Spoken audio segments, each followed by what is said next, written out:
enemy is the only way to transform this world into a true brother and sisterhood. We thank you, God, for the life and legacy of Congressman John Lewis, who showed us this more excellent way of life.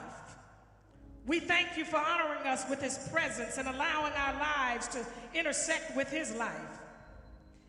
Be with his family. Be with those who struggle with him in that movement. And know that he continues to live on in and through each and every one of them and each and every one of us. We praise you, oh God, for this nonviolent warrior who fought for true peace, which Daddy taught us is not merely the absence of tension, but the presence of justice. As we honor the life of Congressman John Lewis, who shed blood on that Edmund Pettus Bridge, that we might have the right to vote. Grant that we never again take that right for granted, and that we exercise it no matter what, and that we never again tamper with that right. Overtake in this hour our Congress, that they might restore voting rights protections in our nation. As we honor the life of this nonviolent warrior, who embodied the very spirit of Christ and showed us that we have the spiritual power to resist injustice and evil and hatred and vitriol with the force of love and truth. We are eternally grateful, oh God, that he lived among us for 80 years and demonstrated on that bridge that physical force is no match for soul force. Grant us the capacity to follow his example, to fight injustice without bitterness and hostility, but with a righteous indignation. Oh God, as Elisha asked for a double portion of Elijah's anointing as he transitioned, let a double portion of what John Lewis's life was about fall on us in this hour, so that we can continue to get in good trouble. Anoint us with a double portion in this generation to get into good trouble until there is radical reform in policing in our nation. Anoint us a double portion to get into good trouble until voter suppression is no longer a part of our body politic. Anoint us with a double portion to get into good trouble until there is an equitable distribution of wealth in this nation, until everyone has a livable wage and affordable housing and good health care. Anoint us, oh God, with a double portion to get into good trouble until all labor is treated with dignity. Grant us, oh Father, a double portion to get into good trouble until the school to prison pipeline is non-existent and every child gets an equitable education. Grant us, dear God, a double portion to get into good trouble until white supremacy around the world is uprooted and dismantled, and all of our policies and everyday practices and behaviors no longer reflect white supremacy. Grant us a double portion, God, to get into good trouble until this nation truly becomes a compassionate nation. Because as Daddy reminded us, ultimately a great nation is a compassionate nation. Grant us, Lord God, a double portion of anointing to get into good trouble until black bodies are no longer a threat in this world and black lives have equitable representation, power, and influence in every arena. Grant us finally, Father God, that a double portion to get into good trouble until love becomes the way we live, the way we lead, the way we legislate, and until justice rolls down like waters and righteousness like a mighty stream. Thank you, oh God, for this great man who lived among us, who now joins the great cloud of freedom fighters. And Lord, we thank you for his life and his legacy. And we will continue to get into good trouble as long as you grant us the breath to do so.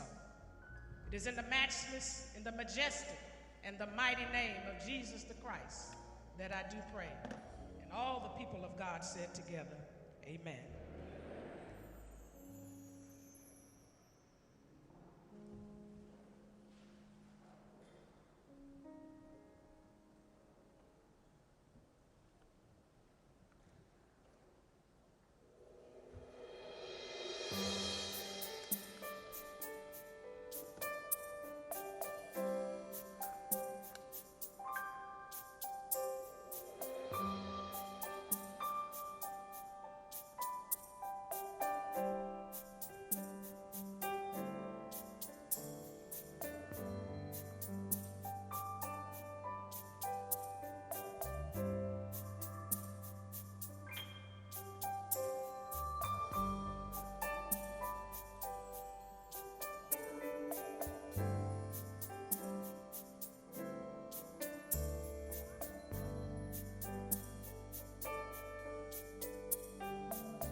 may build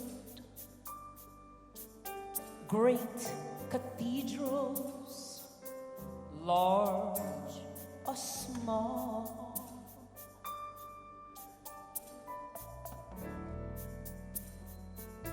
You may build skyscrapers, grand and tall.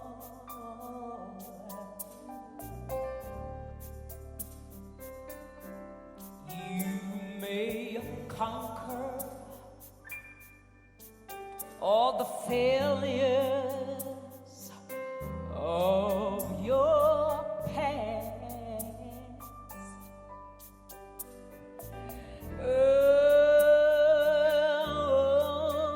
But only what you do for Christ will last.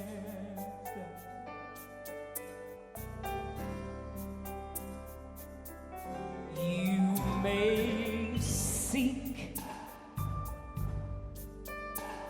earthly power, wealth, and fame.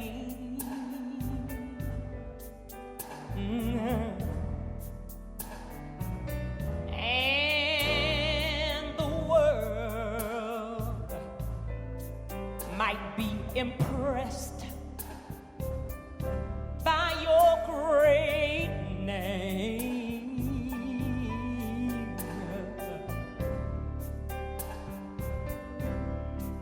Soon the glories of this life will all soon be past.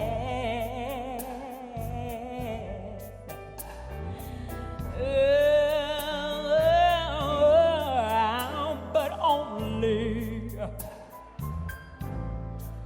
what you do for Christ will last.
Oh, it's gonna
This is John Lewis's favorite poem, Invictus.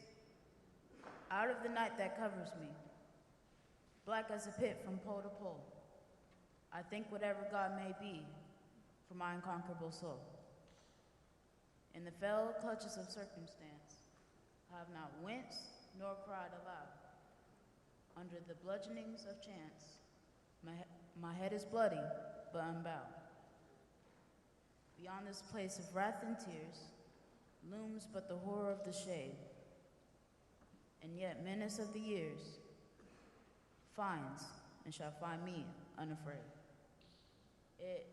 It matters not how straight the gate, how charged with punishment the scroll. I'm the master of my fate, I'm the captive of my soul. John Lewis was my hero, my friend. Let's honor him by getting in good trouble.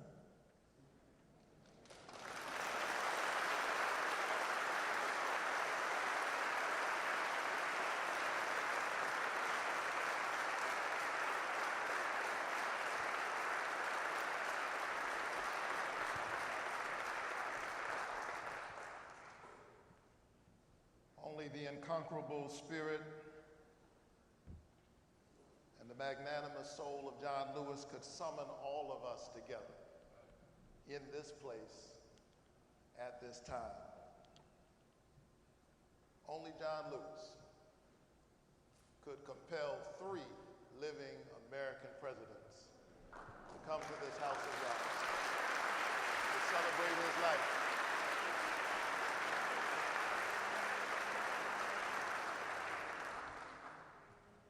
We are grateful that all of them are here. The Honorable George W. Bush,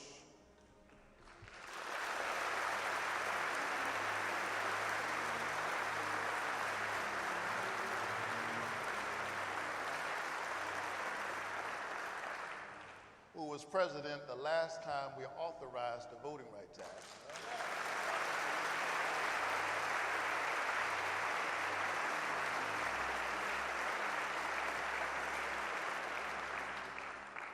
The Honorable William Jefferson Clinton,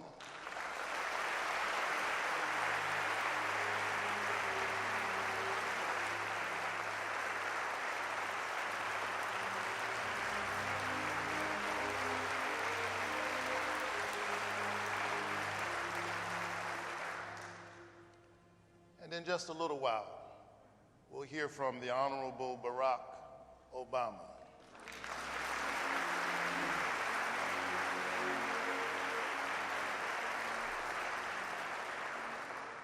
But the program will proceed as printed. President Bush, President Clinton, Speaker of the House Nancy Pelosi, and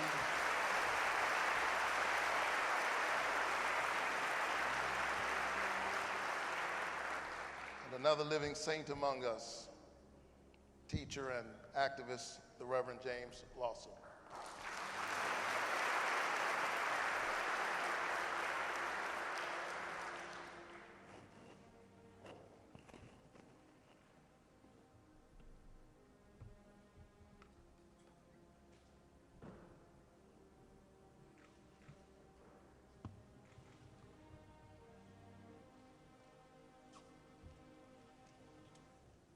Good morning. Distinguished guest, John Miles, Lewis family and friends, Lauren, I thank you for inviting us to be here today. John's story began on a tiny farm in Troy, Alabama, a place so small, he said you could barely find it on the map. Dr. Weinach talked about the chickens. I did a little research. Every morning he would rise before the sun to tend to the flock of chickens. He loved those chickens.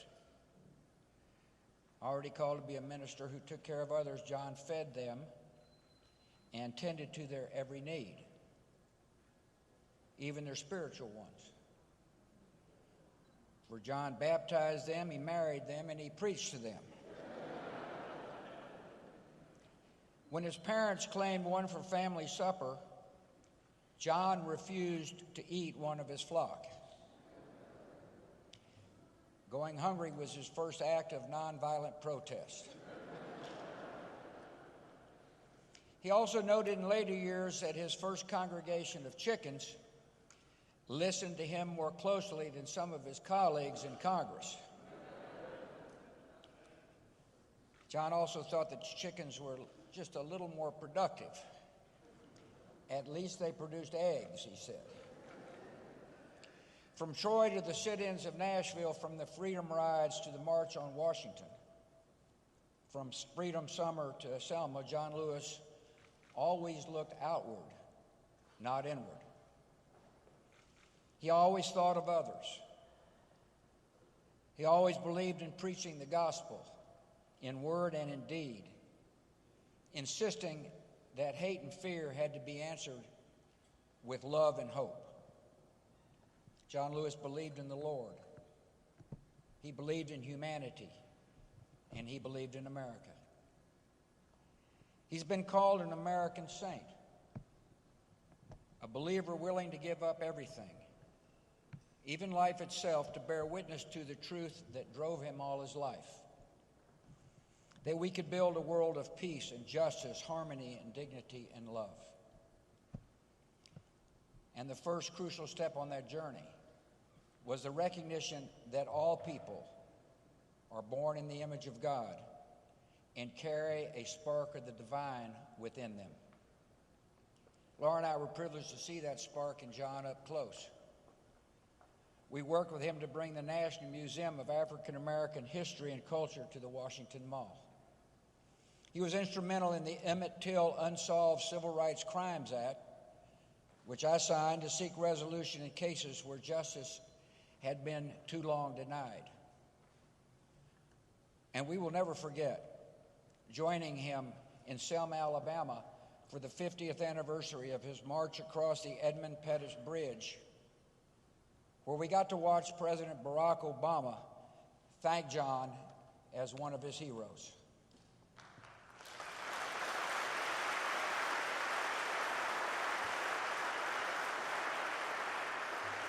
There's a story in the old scriptures that meant a lot to John. In the Hebrew Bible, the Lord is looking for a prophet. Whom shall I send, God wonders, and who will go for us? Isaiah answers, here am I, send me. John Lewis heard that call a long time ago in segregated Alabama, and he took up the work of the Lord through all his days.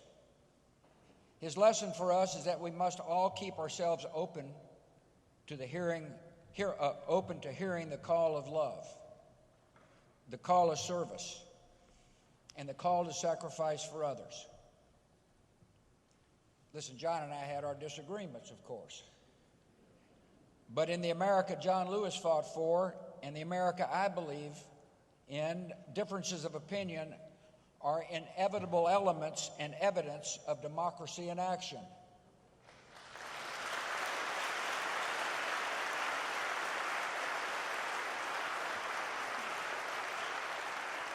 We, the people, including congressmen and presidents, can have differing views on how to perfect our union while sharing the conviction that our nation, however flawed, is at heart a good and noble one. We live in a better and nobler country today because of John Lewis and his abiding faith in the power of God, in the power of democracy, and in the power of love to lift us all to a higher ground. The story that began in Troy isn't ending here today, nor is the work. John Lewis lives forever in his Father's house, and he will live forever in the hearts of Americans who act justly, love mercy, and walk humbly with their God. May the flights of angels see John Lewis to his rest, and may God bless the country he loved.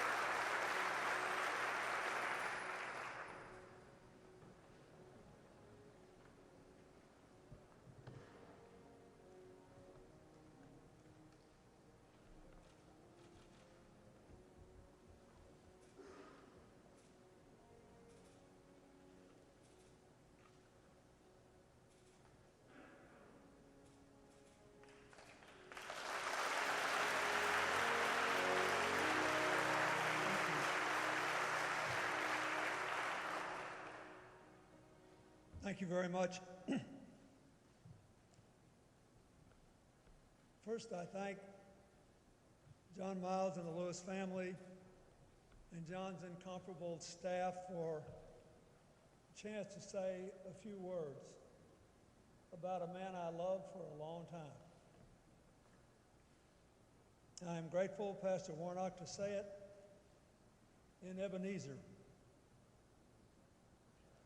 a holy place sanctified by both the faith and the works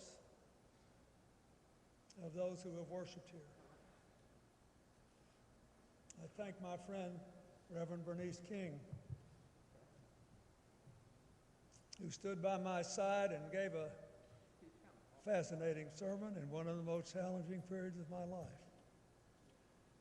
I thank President and Mrs. Bush, President Obama, Speaker Pelosi, thank you, and Representative Hoyer and Representative Clyburn, who I really thank for, with the stroke of a hand, ending an intra-family fight within our party, proving that peace is needed by everyone. Madam Mayor, thank you. You have faced more than a fair share of challenges in these last few months, and you have faced them with candor and dignity and honor, and I thank you for your leadership.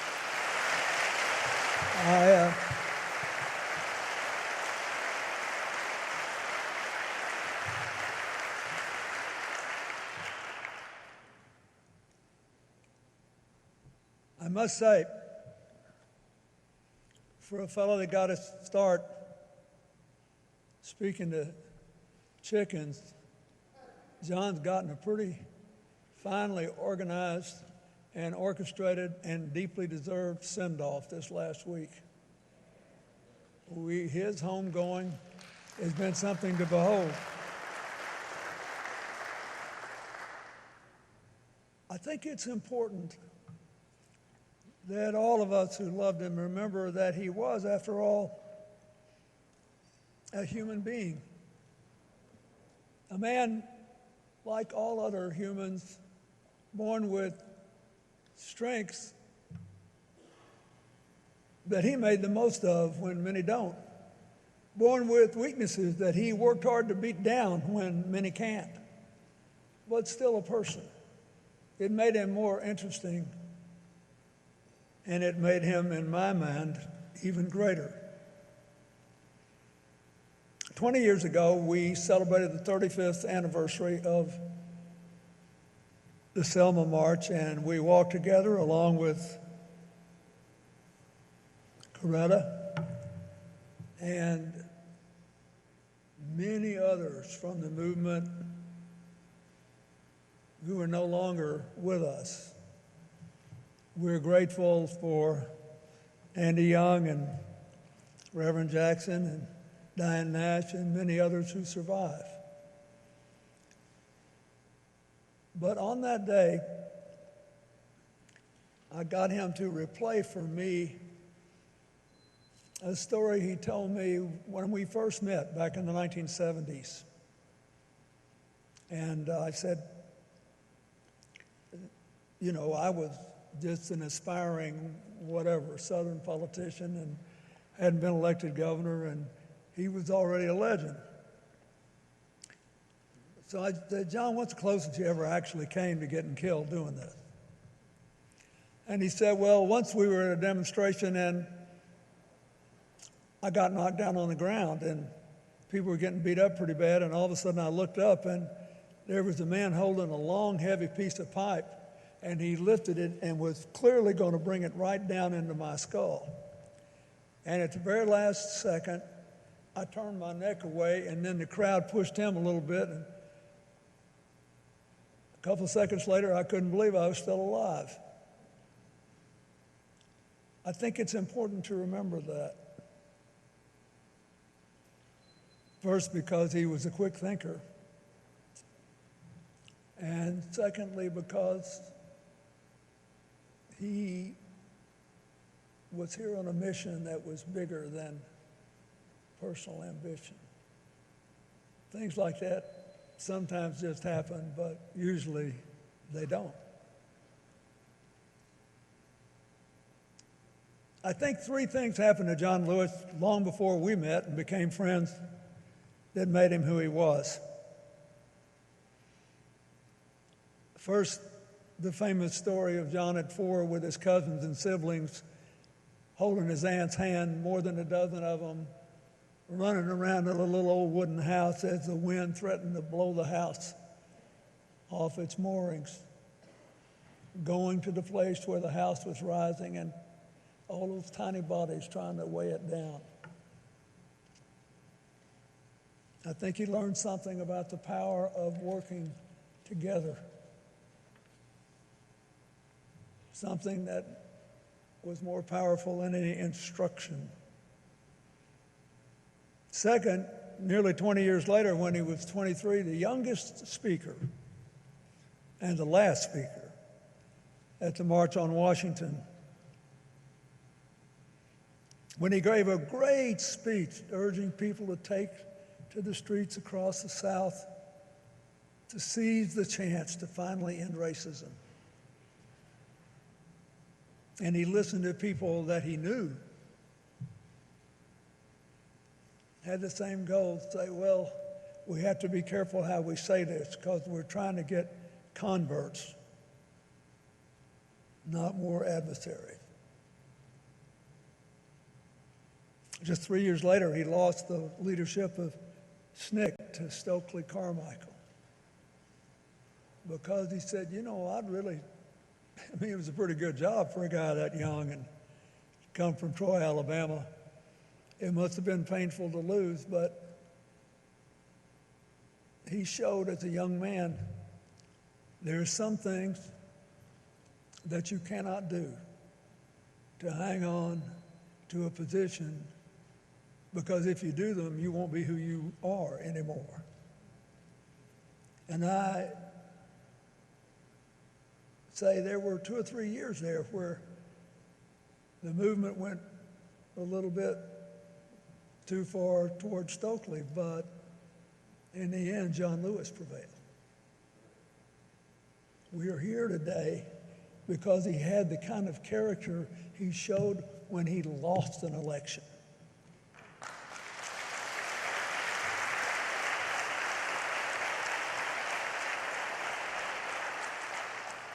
Then there was Bloody Sunday.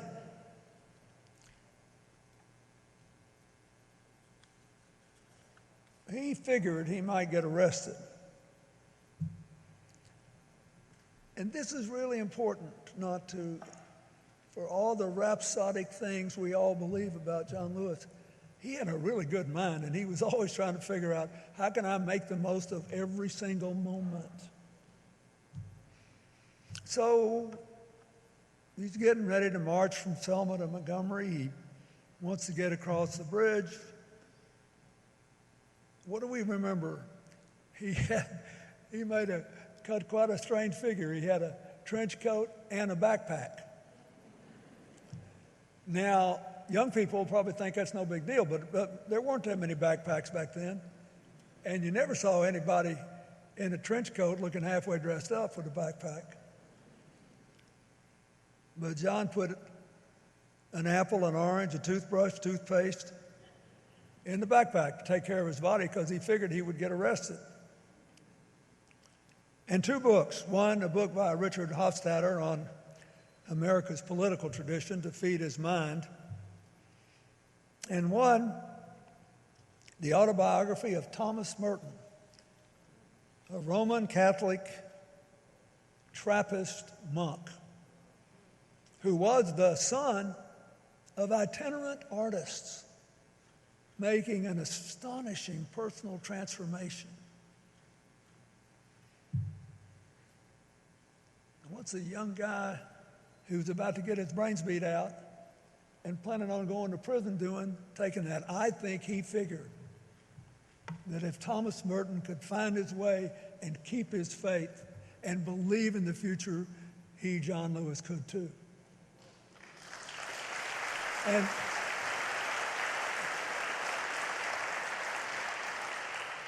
so we honor our friend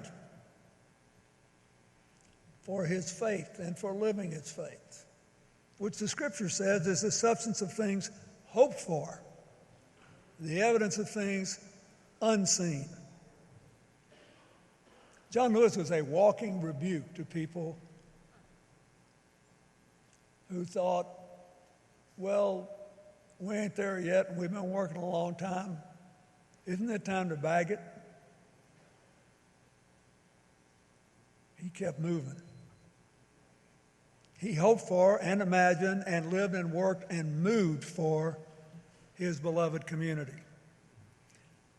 He took a savage beating on more than one day. And he lost that backpack on Bloody Sunday. Nobody really knows what happened to it. Maybe someday someone will be stricken with conscience and give some of it back. But what it represented never disappeared from John Lewis's spirit. We honor that memory today because as a child he learned to walk with the wind, to march with others to save a tiny house. Because as a young man he challenged others to join him with love and dignity to hold America's house down and open the doors of America to all its people. We honor him because in Selma, on the third attempt, John and his comrades showed that sometimes you have to walk into the wind along with it. As he crossed the bridge and marched into Montgomery. But no matter what, John always kept walking to reach the beloved community. He got into a lot of good trouble along the way, but let's not forget, he also developed an absolutely uncanny ability to heal troubled waters. When he could have been angry and determined to cancel his adversaries, he tried to get converts instead. He thought the open hand was better than the clenched fist.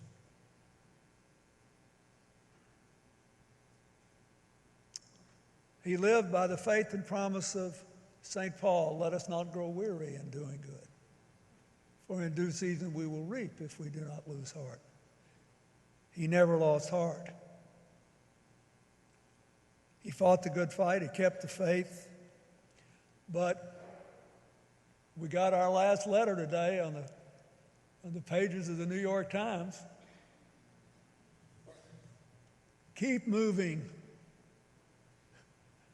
It is so fitting on the day of his service, he leaves us our marching orders. Keep moving. 20 years ago when I came here after the Selma March to a big dinner honoring John and Lillian and John Miles, you had a big afro. And it was really pretty. And your daddy was giving you grief about it, and I said, John, let's don't get old too soon. I mean, if I had hair like that, I'd have it down to my shoulders. But on that night, I was almost out of time, and people were to be present, and people were asking me, well, if you could do one more thing, what it would be, or what do you wish you had done that you didn't, and all that kind of stuff. And someone asked me that night, because I had many friends in Atlanta, and I said, if I could just do one thing,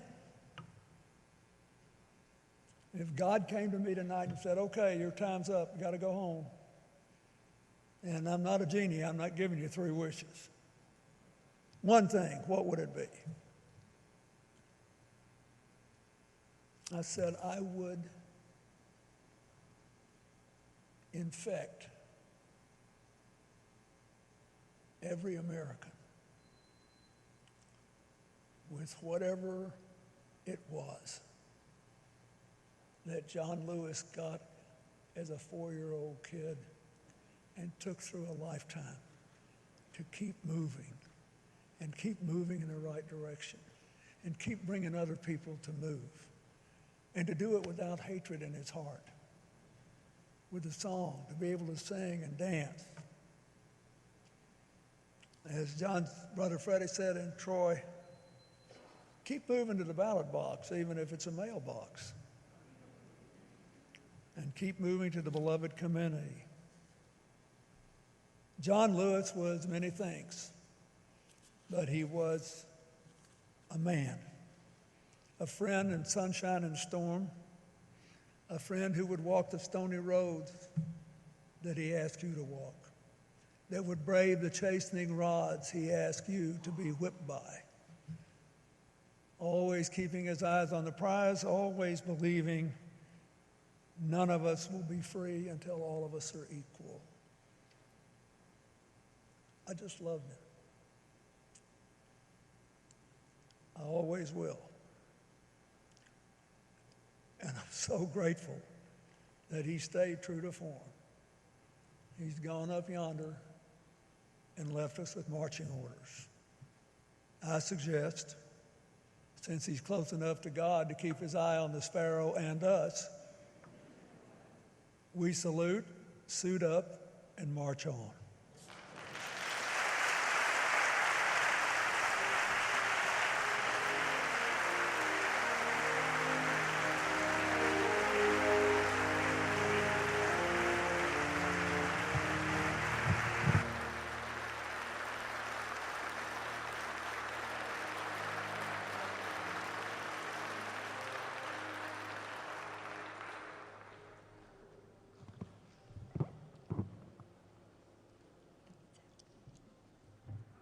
Good day.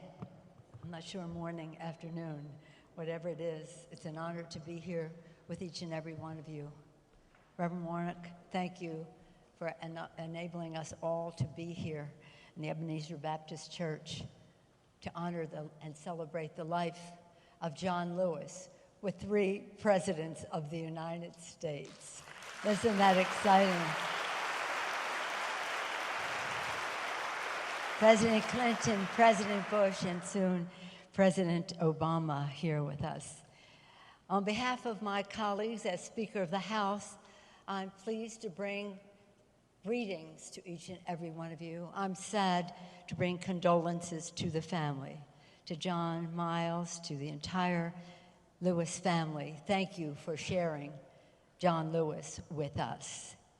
I'm pleased to be here with so many members, 50. We would have had more, except coronavirus prevented the church from allowing us to bring more. But I hope they will all stand, members of the House of Representatives, Senators Harris and Booker, who are with us as well. Senators Harris and Booker.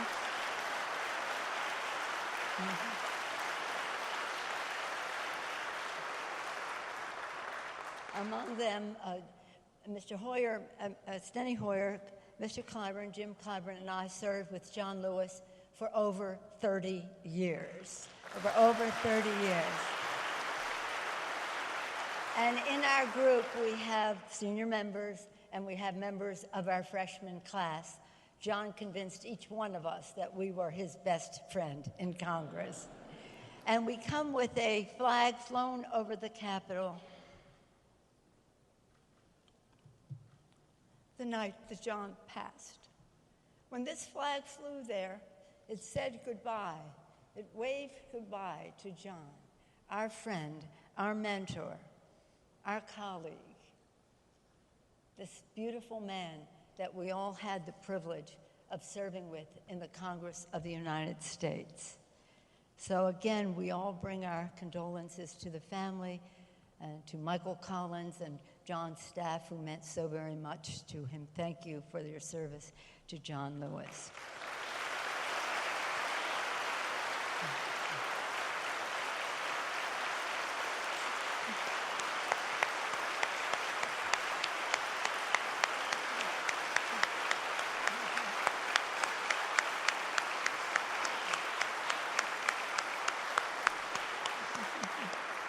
There are many things we're grateful to the family for and to the staff for, and we commend them for, but let's acknowledge the stamina they have had to keep up with John, even as he passed on from Troy to Selma to Montgomery to Washington and now to Atlanta to be at rest. When John Lewis served with us, he wanted us to see the civil rights movement and the rest through his eyes. He told us so many stories. He taught us so much. And he took us to Selma for 2 decades, Mr. President. He took us to Selma. You referenced 25 years. Some of us were there many, many times, including 50th anniversary where President Bush was, as well as President Obama. And he wanted us to see how important it was to understand the spirit of nonviolence.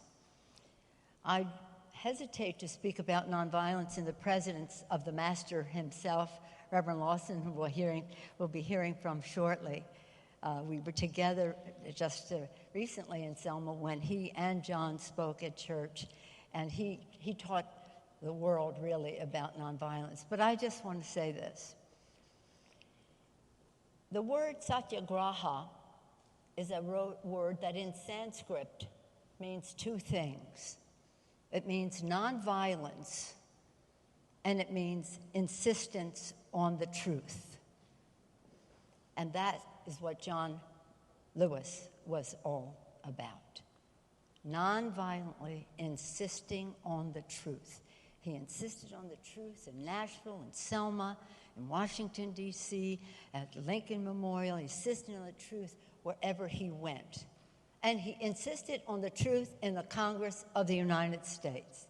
Every time he stood up to speak, we knew that he was going to take us to a higher place of our understanding of what our responsibilities were and what our opportunities were. And he insisted, no matter how, shall we say, offended someone might be, that he would insist on the truth.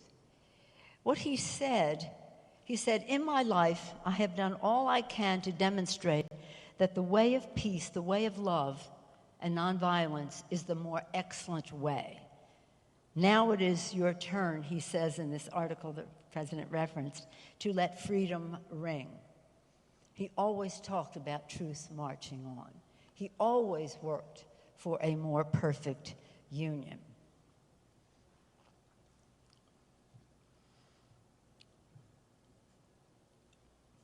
Over the 4th of July weekend, I had the privilege of visiting with John, and I brought him this flag pin that I wear, one just like it.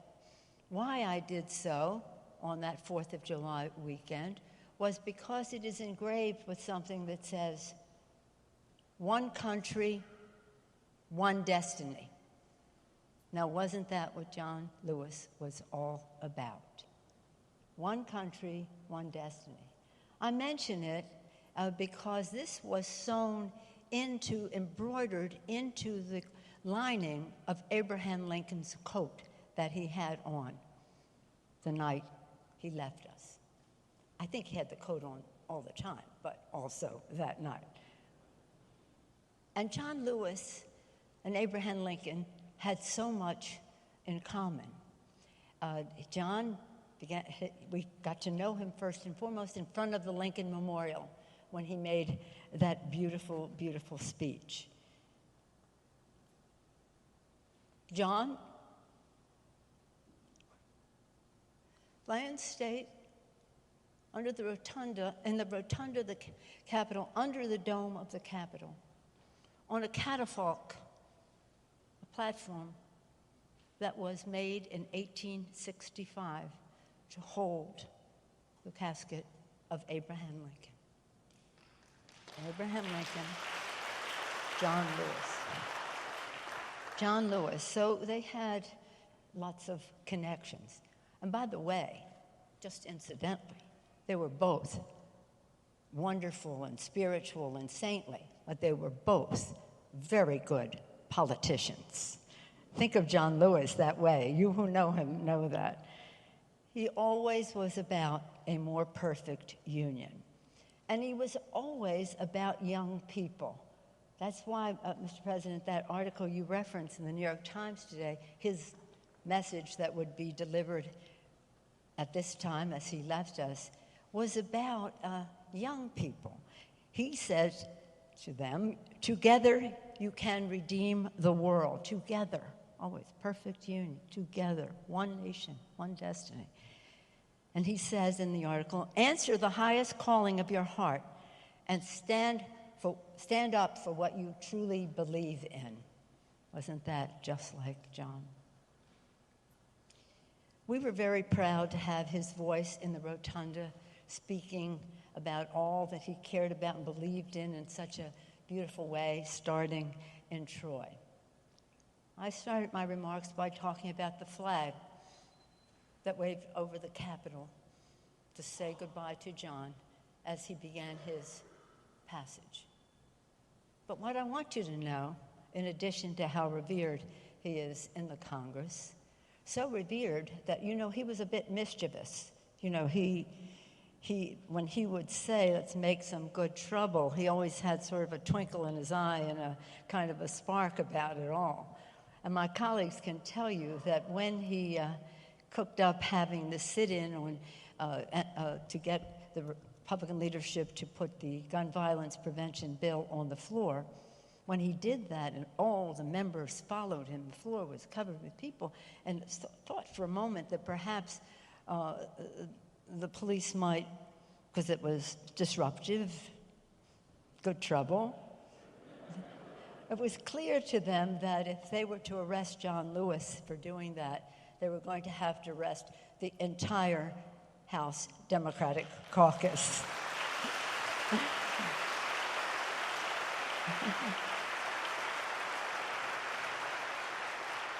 So when he spoke, people listened. When he led, people followed. We loved him very much. As his official family, we mourn him greatly. He shared so much with that his love for his district, his family. The sadness when Lillian was sick, the joy he had in John Miles. But as I said, we waved goodbye to this person, our leader, our friend, this, shall we say, humorous. He loved to dance. He loved to make us laugh, sometimes while he was dancing. He said, my granddaughter Bella said to him, did you ever sing in the civil rights movement? He said, they asked me to sing solo one time. Solo so that nobody could hear me. But anyway, getting back to that flag-waving goodbye to this person we just loved officially, personally, in every way, politically too. The last night he was at the Capitol, it wasn't raining. Thousands of people were showing up to pay their respects. A little bit after 8 o'clock, there was a double rainbow. A double rainbow. But it hadn't rained. It was a double rainbow over the casket. And for us, it was, we waved goodbye when he started to leave us. He was telling us, I'm home in heaven. I'm home in heaven with Lillian. We always knew he worked on the side of the angels, and now he is with them. May he rest in peace. Thank you.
Pastor, sisters and brothers, members of this Lewis family that so wonderfully nurtured John in love, and hope, and courage, and faith, and the rest of it. And sisters and brothers,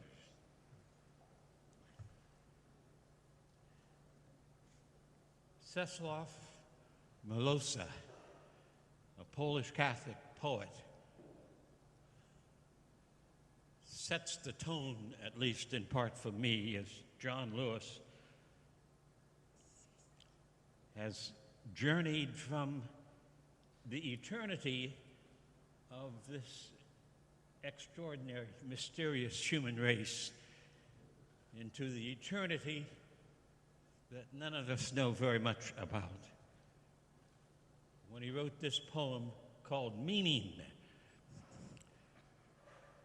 when I die, I will see the lining of the world, the other side, beyond bird, mountain, sunset. The true meaning ready to be decoded. What never added up will now add up. What was incomprehensible will become comprehended.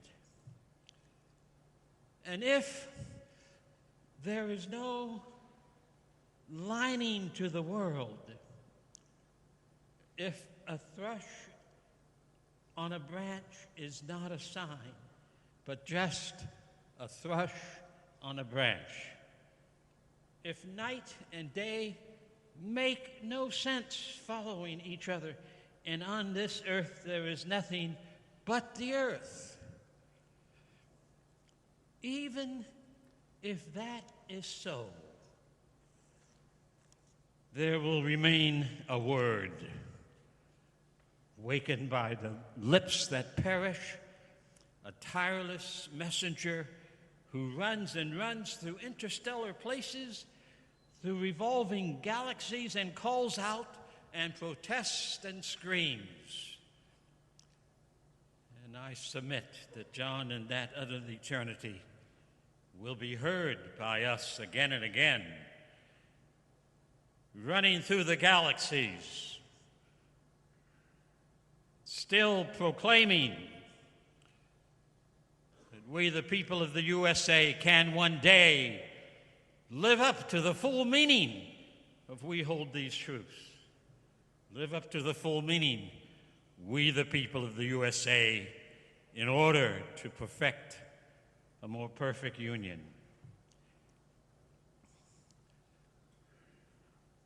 John Lewis practiced not the politics that we call bipartisan. John Lewis practiced the politics that we, the people of the U.S., need more desperately than ever before, the politics of the Declaration of Independence, the politics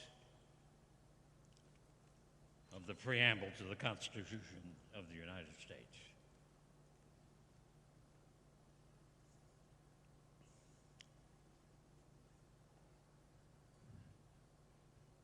I've read many of the so-called civil rights books of the last 50 or 60 years about the period between 1953 and 1973. Most of the books are wrong about John Lewis.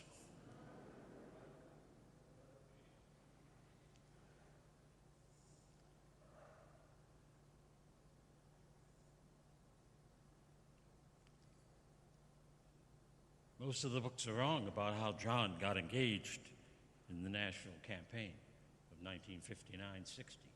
This is the 60th year of the sit-in campaign, which swept into every state of the Union, largely manned by students because we recruited students, but put upon the map that the nonviolent struggle begun in Montgomery, Alabama, was not an accident, but as Martin King Jr. called it, Christian love has power that we have never tapped, And if we use it, we can transform not only our own lives, but we will transform the earth in which we live.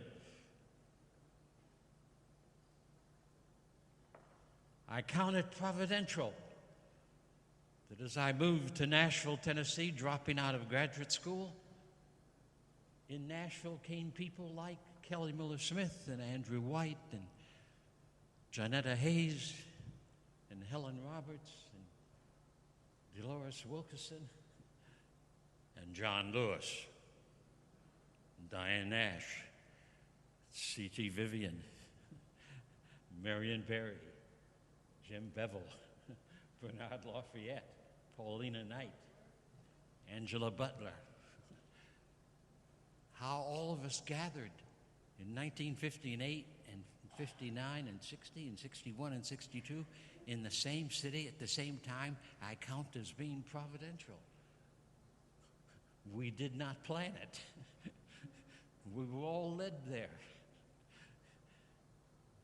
And when Kelly Miller Smith and the Nashville Christian Leadership Council met in the fall of 1958, and we determined that if there's to be a second major campaign that will demonstrate the efficacy of satyagraha, of soul force, of love truth, that we would have to do it in Nashville.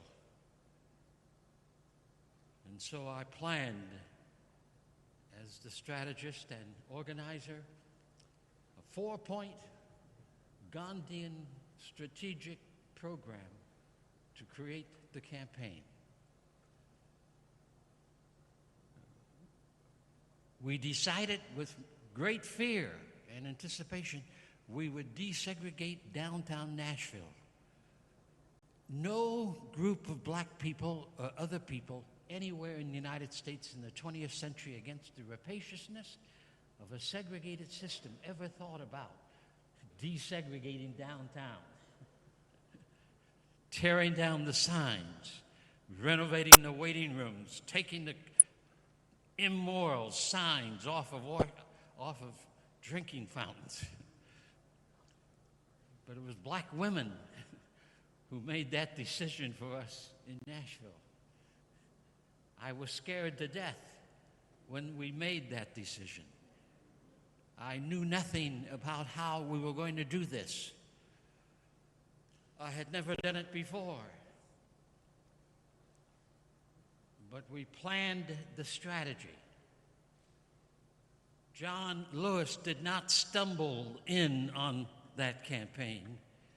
Kelly Miller Smith, his teacher at ABC, invited John to join the workshops in the fall of 1959 as we prepared ourselves to face violence and to do direct action and to put on the map the issue that the racism and the segregation of the nation had to end.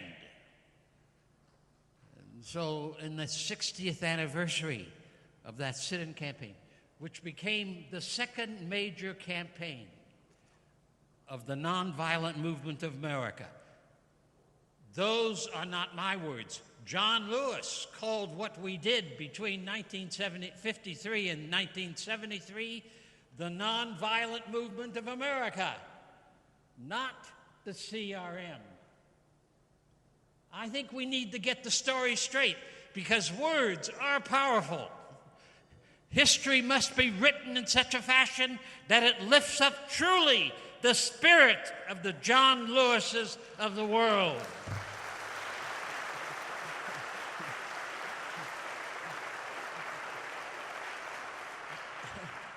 And that's why I've chosen just to say a few words about it. Kelly Miller Smith invited John Lewis. I met a Fisk student who told me about a student from Chicago who wanted to do something about those vicious signs. I said, invite Diane Nash to the workshop in September because we're going to do something about those signs. I pushed this hard. Now, John Lewis had no choice in the matter. You should understand that. Because all the stories we've heard this morning of John becoming a preacher, preaching to the chickens and other sorts of things, becoming ordained as a Baptist minister. Something else was happening to John in those early years. John saw the malignancy of racism in Troy, Alabama. There formed in him a sensibility that he had to do something about it. He did not know what that was, but he was convinced that he was called indeed to do whatever he could do, get in good trouble, but stop the horror that so many folk lived through and in this country in that part of the 20th century.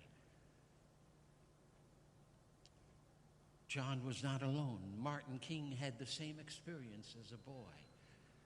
I had the same experience from age 4 in the streets of Massillon, Ohio. Matthew McCullum, a pastor whose name you don't know in South Carolina, had the same experience. C.T. Vivian had the same experience. I maintain that many of us had no choice to do what we tried to do, primarily because at an early age we recognized the wrong under which we were forced to live, and we swore to God that by God's grace we would do whatever God called us to do in order to put on the table of the nation's agenda. This must end. Black Lives Matter.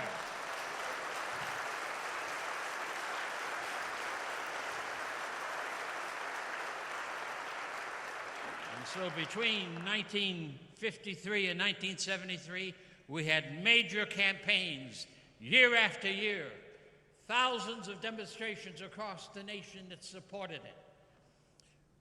We had folk in the Congress, folk in the White House, folks scattered across the United States who were beginning to formulate what the solutions are for change. The media makes a mistake when John is seen only in relationship to the Voting Rights Bill of '65. However important that is, you must not remember that in the 60s, Lyndon Johnson and the Congress of the United States passed the most advanced legislation on behalf of we, the people of the United States, that was ever passed.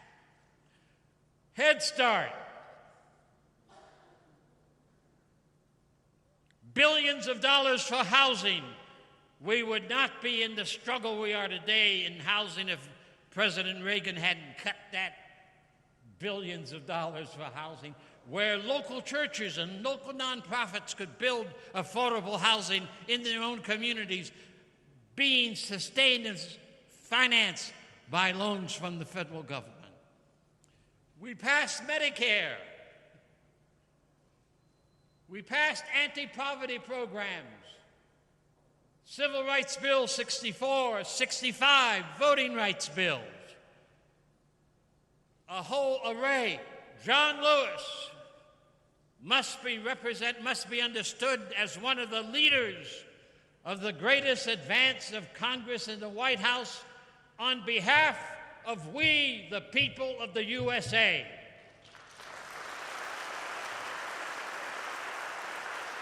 We do not need bipartisan politics if we're going to celebrate the life of John Lewis. We need the Constitution to come alive. We hold these truths to be self-evident. We need the Congress and the presidents to work unfalteringly on behalf of every boy and every girl, so that every baby born on these shores will have access to the tree of life.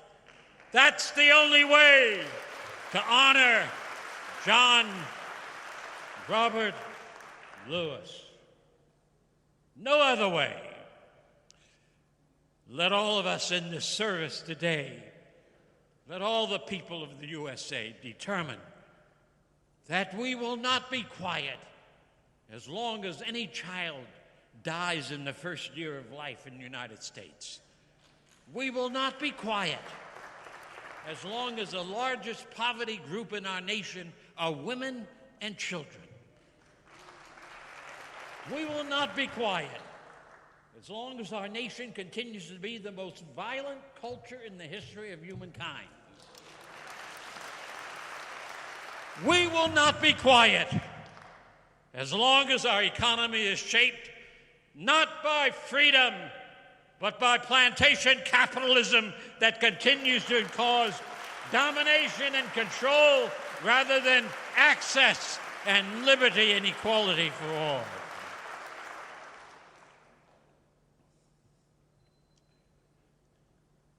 The forces of spiritual wickedness are strong in our land because of our history. We have not created them. John Lewis did not create them. We inherited them. But it's our task to see those spiritual forces. I've named them: racism, sexism, violence, plantation capitalism. Those poisons still dominate far too many of us in many different ways.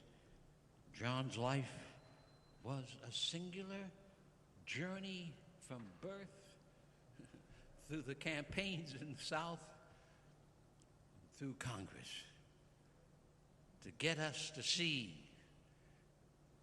that these forces of wickedness must be resisted. Do not let our own hearts drink any of that poison.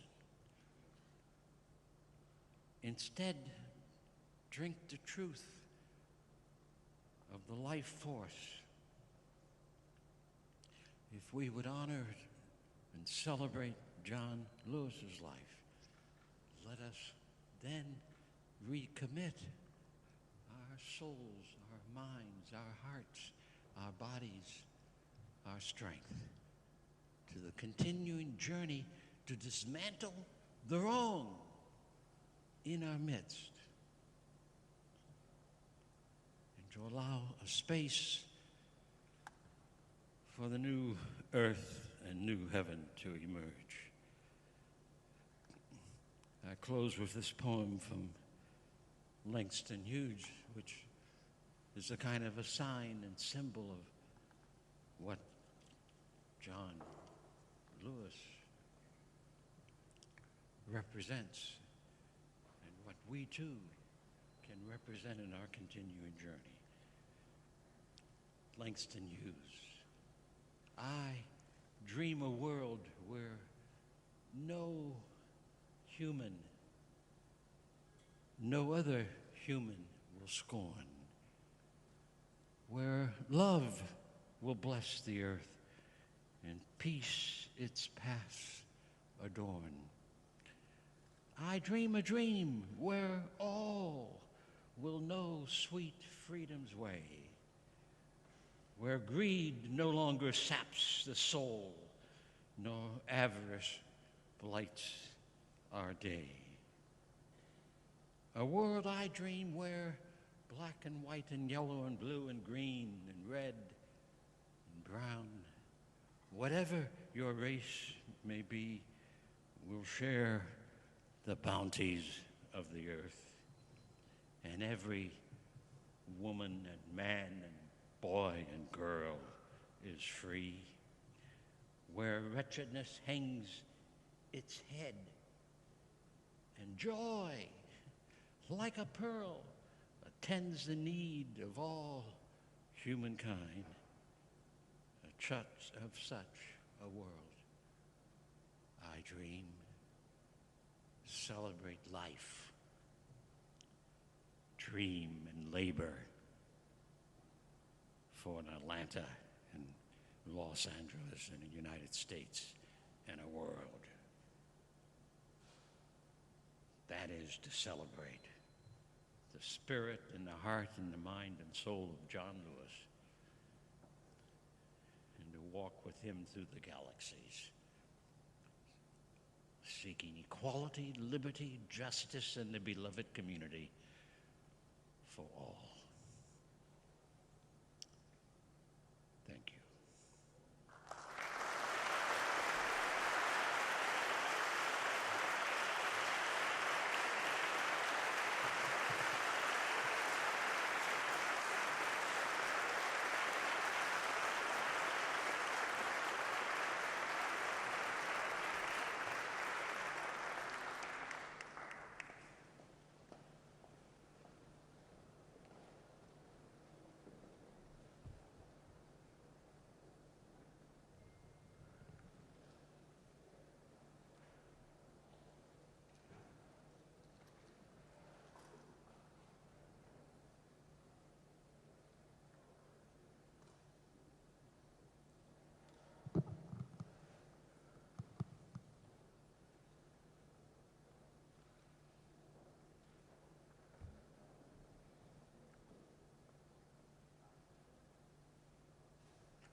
Three living presidents with us today. We have heard from yet another. To the friends and family of Congressman John Lewis, Rosalind joins me in sending our condolences to all gathered today to mourn the loss of one of our nation's great leaders. Throughout his remarkable life, John has been a blessing to countless people, and we are proud to be among those whose lives he has touched. While his achievements are enjoyed by all Americans, we Georgians know him as our neighbor, friend, and representative. His enormous contributions will continue to be an inspiration for generations to come. Please know that you are in our hearts and prayers during this difficult time.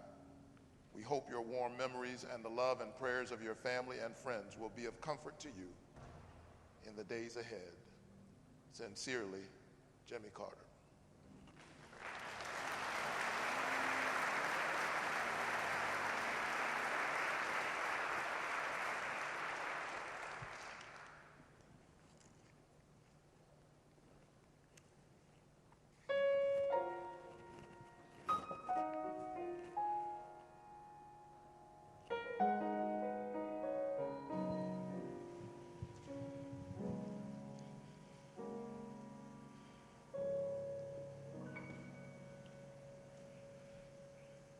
If I can help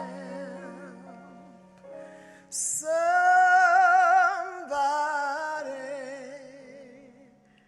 as I pass along, if I can cheer somebody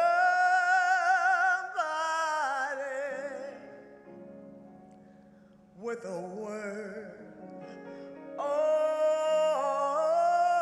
song,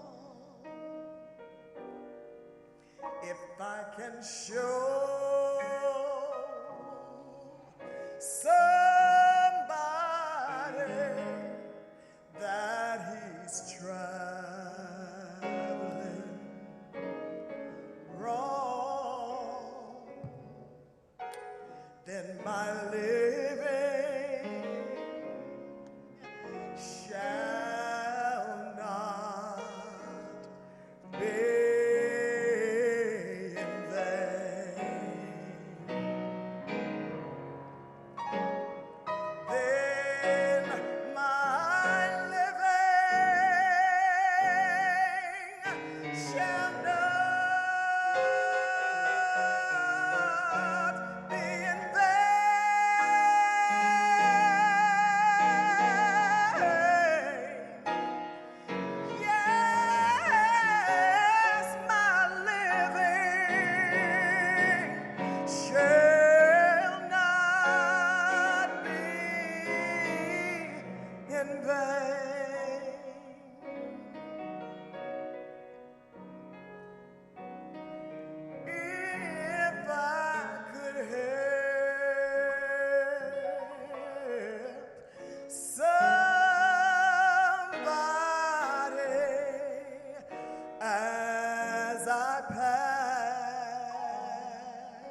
question. Oh, if I can bring back beauty in a world abroad, if I could share love's message that the Master taught,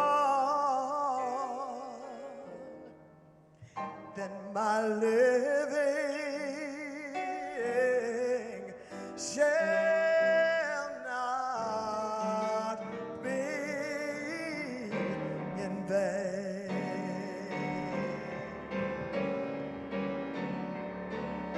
Then my living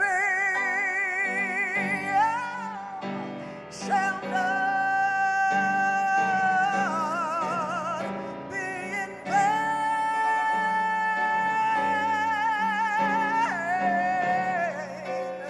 Yes, my living, yes, it shall not be in vain.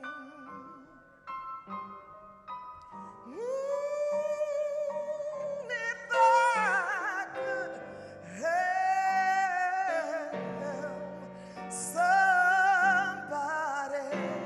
if I could help somebody as I pass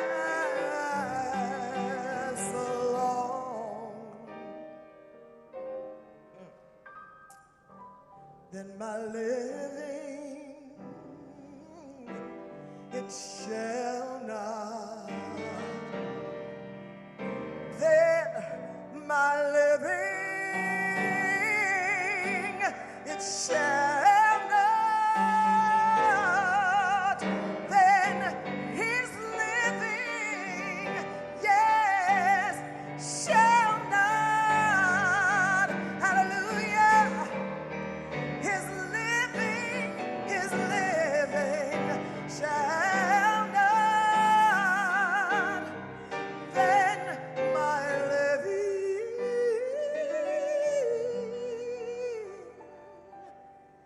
shall not be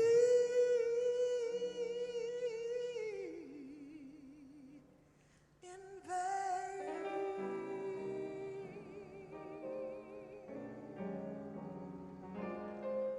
His living shall not be in vain.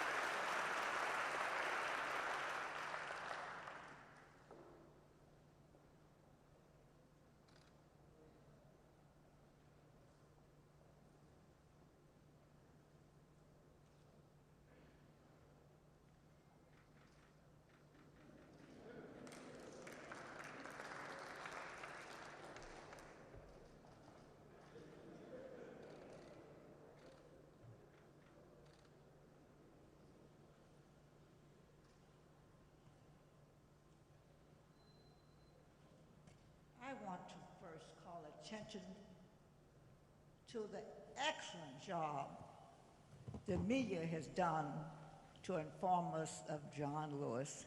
Hasn't the media been tremendous in keeping us informed? I've never seen such coverage, but John deserved it. But I want to talk a moment in my presentation on John before he became famous. I met John, I came to Atlanta, Lillian Miles and I came to Atlanta on the same day. She came to work at the university, Atlanta University, and I came to work for Martin Luther King Jr. in the Southern Christian Leadership Conference. And that's when I met John. Saw him all the time. We were all involved in the same quest for equity and justice in this America. And I got a chance to see him all the time. And I admired his fervor and all of his tenacity. And Lillian was single. And so I decided that Lillian needed a good man, not just the bums who were approaching her. She was highly intellectual, well-traveled, well-educated, and I wanted her to have someone who really would appreciate her skills and her talent. So I looked around and decided that I liked John. But Lillian didn't like John particularly. And so she thought he was kind of slow. And I said, but Lillian, he's busy. He's fighting the evils of the world. And she said, yes, but. Well, I decided, girl, listen, this boy is going places. So let's see what he can do to get this thing moving. So we decided what I did as her friend. And that's what you do for friends. You have to help them out. And so John had to go to the hospital for an examination, and I said, oh, Lillian, this would be a good moment for us to be Florence Nightingale. So we went to the grocery store and bought a little bunch of flowers and took it to the hospital. I said, he'll be impressed, because he was a little slow, too. And I said, we'll go to the hospital, and that would just impress him, that he will notice you more because you're bringing him flowers while he's in the hospital. Well, we got in the hospital, and there was a young woman already there, and she was straightening out his pillow and adjusting his comfort. And then Lillian said, oh, shoot. Well, I said, but I've already asked John, do you have a young woman who you are especially interested in? And he said, well, not really. And I said, that's not the answer I'm looking for. I want a more definitive answer, because I got some things in mind. Well, you know, John was just slow about, well, not really. Well, I decided on New Year's Eve. Lillian was single, as I said, and didn't have any plans. So I said, well, I'll have a dinner party, invite the two of them, and maybe they'll give us a chance. Well, I was known as the one who gave big parties, so Lillian thought I was going to have a big party. John thought I was having a big party. When they got to my house, there was only room for 3 of us. The 2 of them and me. And so now we're discussing the wiles of the world, and I'm hoping now that they're going to get a little closer and closer. Well, and when John didn't have a date, on New Year's Eve, I knew he didn't have a commitment. Everybody has a date on New Year's Eve with somebody somewhere. So I figured, well, I'm ahead of the game now. It's New Year's Eve, and here I've got him. And then things start happening. And still slowly, not fast enough for me, but I was patient. And finally, Lillian said, I do like him. I said, okay, I'm ready now. I'll set a date, got a dress ready, and we're going to have a wedding. And so, and I'm not really sure, I asked John not too long ago, did we ever ask you, would you take her? I don't think I ever got an opportunity to propose. We just had a wedding.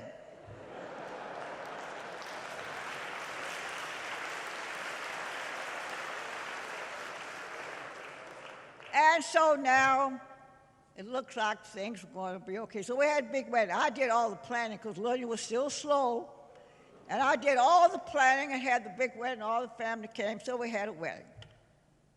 Now things were doing okay.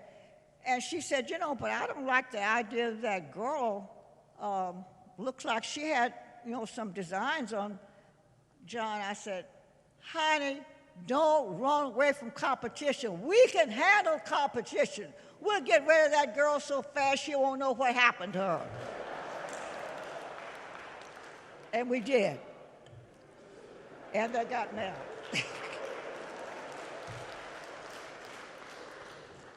Well, I want you to know they were very happy.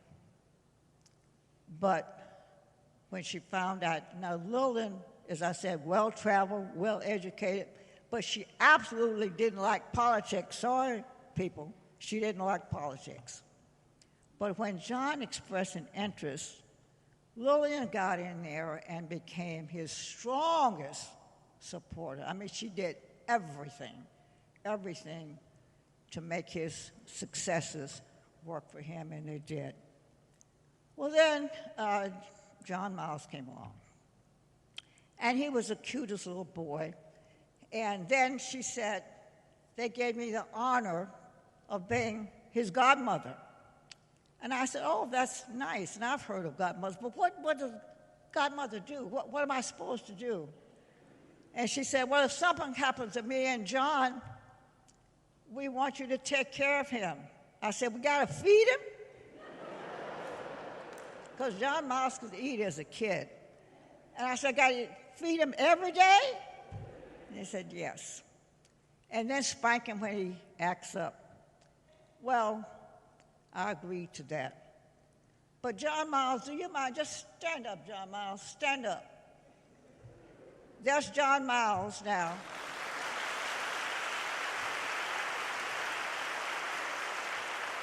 Now, wait a minute. Take a good look at John Miles. I'm 4'11", and they tell me almost 90 years old. And there he is. And I'm supposed to spank him when he doesn't do right. Now, when I walk up to John Miles to give him a spanking, I got to get permission from him. Can I spank you? Because he's pretty big now. But I loved John Miles then, and I love John Miles now. And I will take care of you and spank you whether you like it or not. Okay.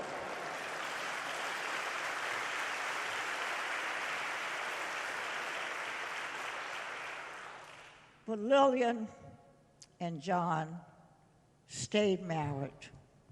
I put it together, but it lasted 43 years. That's not a bad record, is it?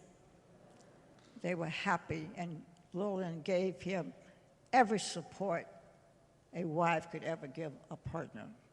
And they gave love to John Miles in the process. John was an unusual individual. Ambassador Young is sitting over here, and we all loved him all the time. His sincerity was apparent.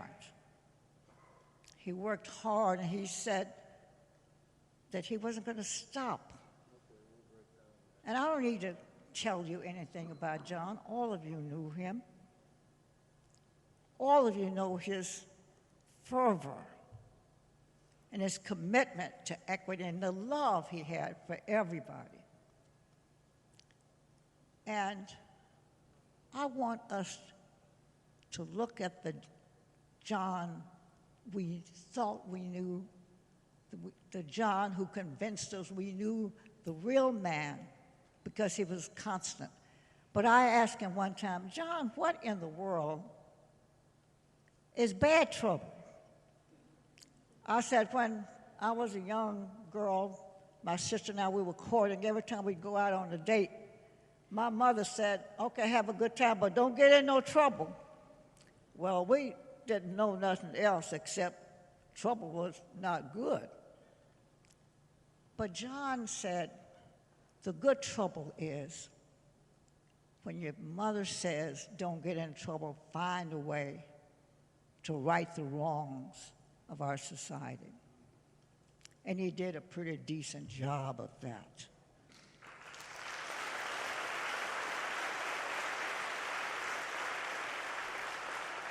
And during this week,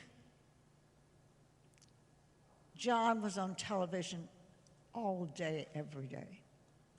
And I love young people. And I had an opportunity when people know that I like young people. So I was invited to speak to a group of kids.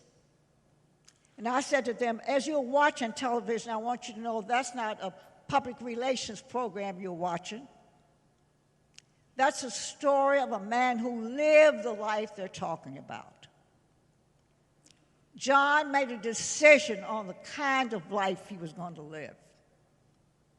And I said to those young people that you have the responsibility of making your life have the meaning you want it to be. You can either decide to be the bank robber or the bank owner. It's your choice. The man you're seeing on television decided that his life was going to have a quality to it. Do as much as you can, as long as you can, as often as you can, because that's what John Lewis did.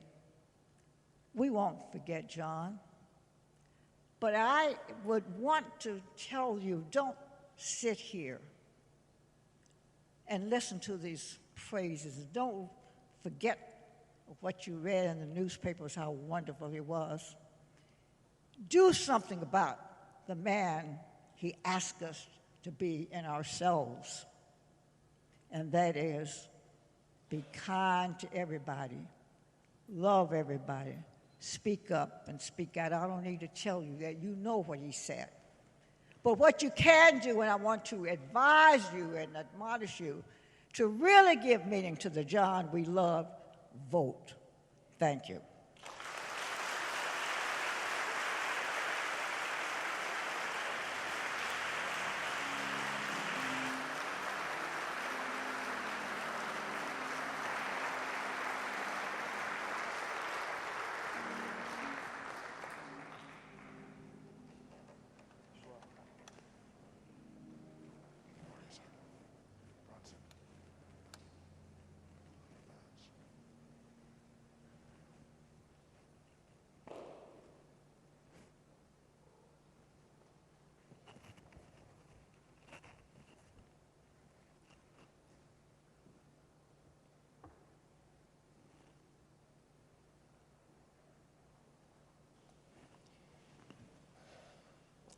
To John Miles,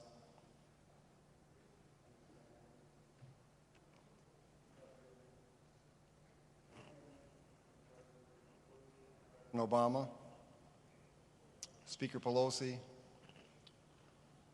Madam Mayor. Romans 8:18 tells us, "For I consider the sufferings of the present time to not be worthy of the glory which shall be revealed to us." When I met John Lewis over 40 years ago, our lives intersected because in 1960 he came to my hometown, Raleigh, North Carolina, to form SNCC at a small black college, Shaw University, where my father, who is president of the NAACP, led nightly civil rights demonstrations. Again, in 1963, our lives intersected because my father returned from the March on Washington, and he began raving about a speaker, young John Lewis, who had electrified the crowd. And so imagine when I finally met him in Atlanta in 1976 as a young law student, it was a transcendent moment, like meeting a historical figure, Thomas Jefferson or Benjamin Franklin, who wrote the Declaration of Independence, but yet here was someone who had made America live up to those noble words. Right. Along with Dr. King and Reverend Abernathy and Andy Young and Joseph Lowery and C.T. Vivian, another lion who we lost on the same day as John Lewis. John had an incorruptible integrity and an ideological purity which was like a halo. Somehow this extended to everyone who was in his orbit, myself included. And that's the reason the nation has paused from pandemic and protests and politics to bid him farewell today. Virtually every news organization has hailed John as a civil rights hero. But John was a women's rights hero, a gay rights hero, a senior rights hero, a workers' hero, an immigrant rights hero. John wasn't on the right side of history. History was on the right side of John Lewis.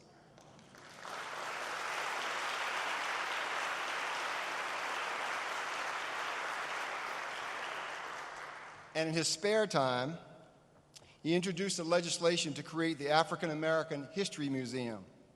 And he fought the bigots in Congress for 15 years until he triumphed yet again against insurmountable odds. One of his proudest moments was standing at the dedication of that monumental structure 4 years ago.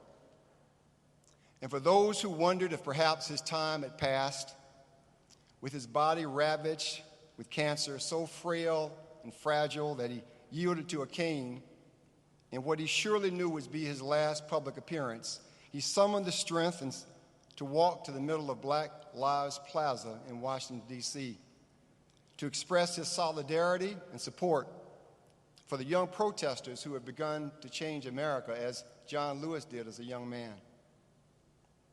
They say that the victors write history, and so I declare today that the history of the 20th century, as it is written, John Lewis will stand beside Gandhi and King and Mandela as one of the great transformative freedom fighters of humankind.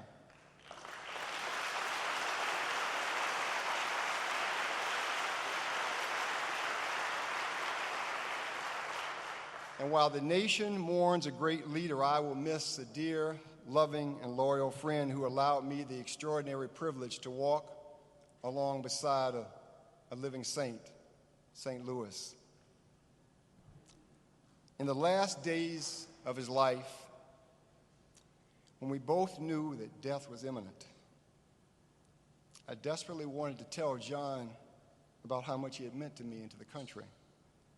But in a solemn moment, he pulled me closer and he whispered, "Everyone has to vote in November. It is the most important election ever."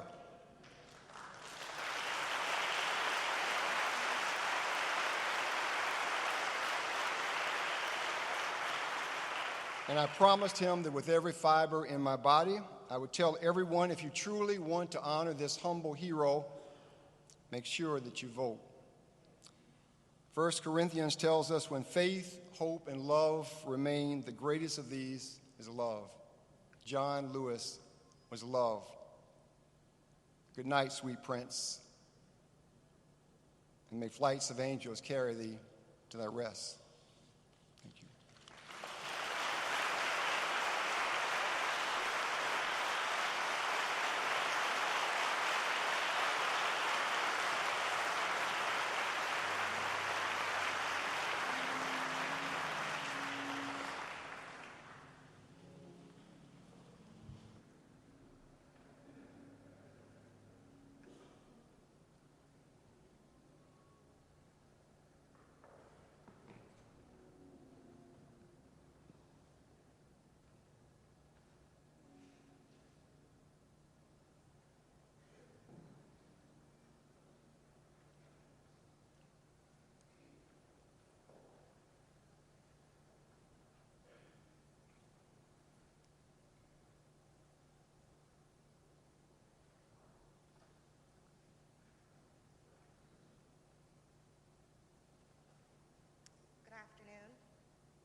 I have on two masks because I have Mr. Lewis's voice in my head, and he could say, "Be particular."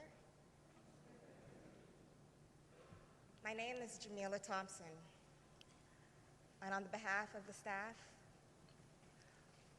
I would like to thank John Miles and the entire Lewis family for the honor and the privilege of sharing the Congressman and Mrs. Lewis, who was his partner in life and in public service with generations of the staff for the last 33 years in the celebration of his life and his legacy. The Congressman would want me to tell you, as I look at you today in his favorite color, that you look good, you look fresh, you look clean, you look beautiful. Thank you. We are honored to serve you, and we were honored to serve him. We would also like to express our sincere and our great appreciation to the Speaker of the House of Representatives, the Majority Leader, the Majority Whip, the Clerk of the House of Representatives, the Office of Employee Assistance, the Congressional Black Caucus, and all of your amazing staff for your patience and your guidance during this very difficult time. People always ask us, what was it like to work for Congressman Lewis? What was he like up close? What was he like in real life? And it is too difficult to explain, so our answer was always the same. He's just as you may imagine, but better, and that no day was ever the same. What you know about the Congressman is true. He was a gentleman. He was truly of the people and a peaceful soul. When he came into the office every single day, he would greet every staffer, every fellow, every intern with a good morning, sir, a good morning, ma'am. He would end every request, every successful speech, every successful bill, every hearing, every markup with, thank you, young brother. Thank you, sister. Thank you, my child, or my dear. As staff, we felt it was our duty to create and maintain a space where the Congressman could be completely and wholly himself. In college, we often say that there's the freshman 15 that you gain a little bit around. Well, in our office, there was the John Lewis 20, because he and Michael would bring in lunch and far, far too often dessert, because some cake or some pie or some brownie would be calling out to them in the grocery store, and they would want everyone to come together and sit down and share a meal. We were a little family, a little enclave. A lot of drama, a lot of fun, and so much love. He broke down those work barriers, and he welcomed our parents, our spouses, our children, our grandchildren, our nieces and nephews, our godchildren, and our friends into the circle, making them fall equally in awe of his greatness. Sometimes the world got a little glimpse of our nest during these impromptu gatherings, and certain videos may go viral. Well, we were like a well-oiled machine when it came to policy and casework. Although we were like that in public, he enjoyed stirring things up in the office. You might call him a little bit of an instigator. He would get us in trouble with Michael, try and corner us with questions, and stir things up. And with time, you knew not to take the bait. And you would learn to say, oh no, Congressman, you're not going to get me today. And he would laugh. I think that that's what I'm going to miss the most. I'm going to miss his laugh. And not the one that you see on television, but the one where he would be sitting back and shooting the wind, and he would throw back his head, and he would just laugh from his heart, from his belly, from his soul. So many workers are often taught to be invisible, but with Mr. Lewis, he always saw you and made you feel special and worthy. Dr. King and Rosa Parks spent time with him as a teenager, and it changed the course of his life.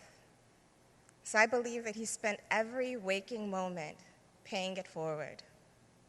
He could be absolutely exhausted, but still take one more picture, spend one more moment, especially with young people. This meant that we were always, always, always behind schedule. So the very first lesson in staffing the Congressman was to learn to operate on John Lewis time, which translates into late, but trusting that it would always work out. As he told everyone, he could outwalk the entire staff. And so our duty was to keep up. When it was time to move, we did. But when it was time to be present, and the congressman needed a little bit of quiet, we would try to create that space. He would slow down to appreciate and absorb the majesty of the moment for his own mental archives.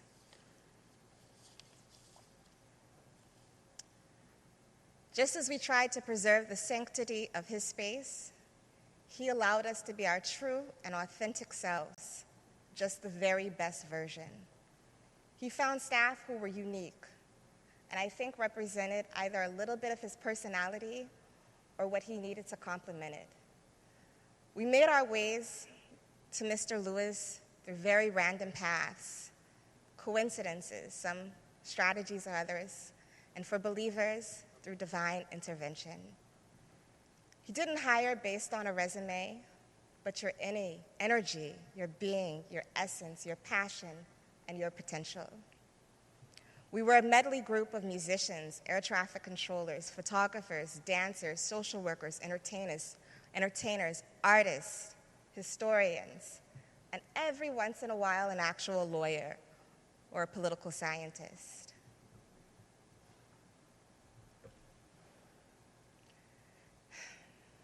He got all into our business.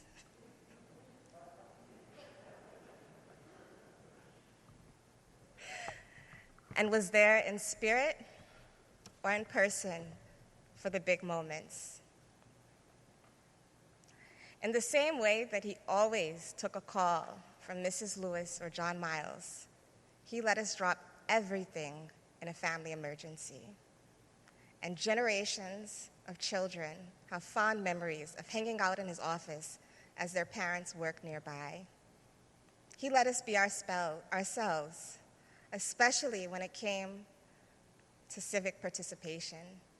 He let us organize, protest, testify, and always, always, always vote. We tried to absorb his energy and his lessons. To my knowledge, 3 staff served him for over 20 years. Ruth Berg, Terry Butler, and first cousin, Michael Collins.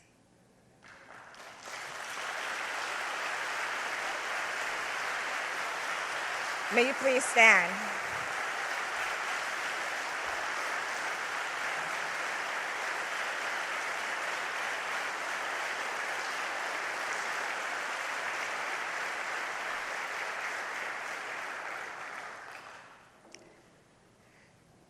And there's a whole generation of staff who are right behind them at 19, at 15, at 17, at 12, at 10 years, at 14 years. Ruth Riley, Brenda Jones, Jared McKinley, Rochelle O'Neill. And then there are the staffers who could never really leave, like Linda Chastain and Jacob Gillison, whom he kept pulling back in as friends and confidants. Although some of you and some people moved on, you couldn't really, because his spirit was in you forever. His voice is always in our head. Be kind, be mindful, be particular. Make it plain, make it simple, make it sing.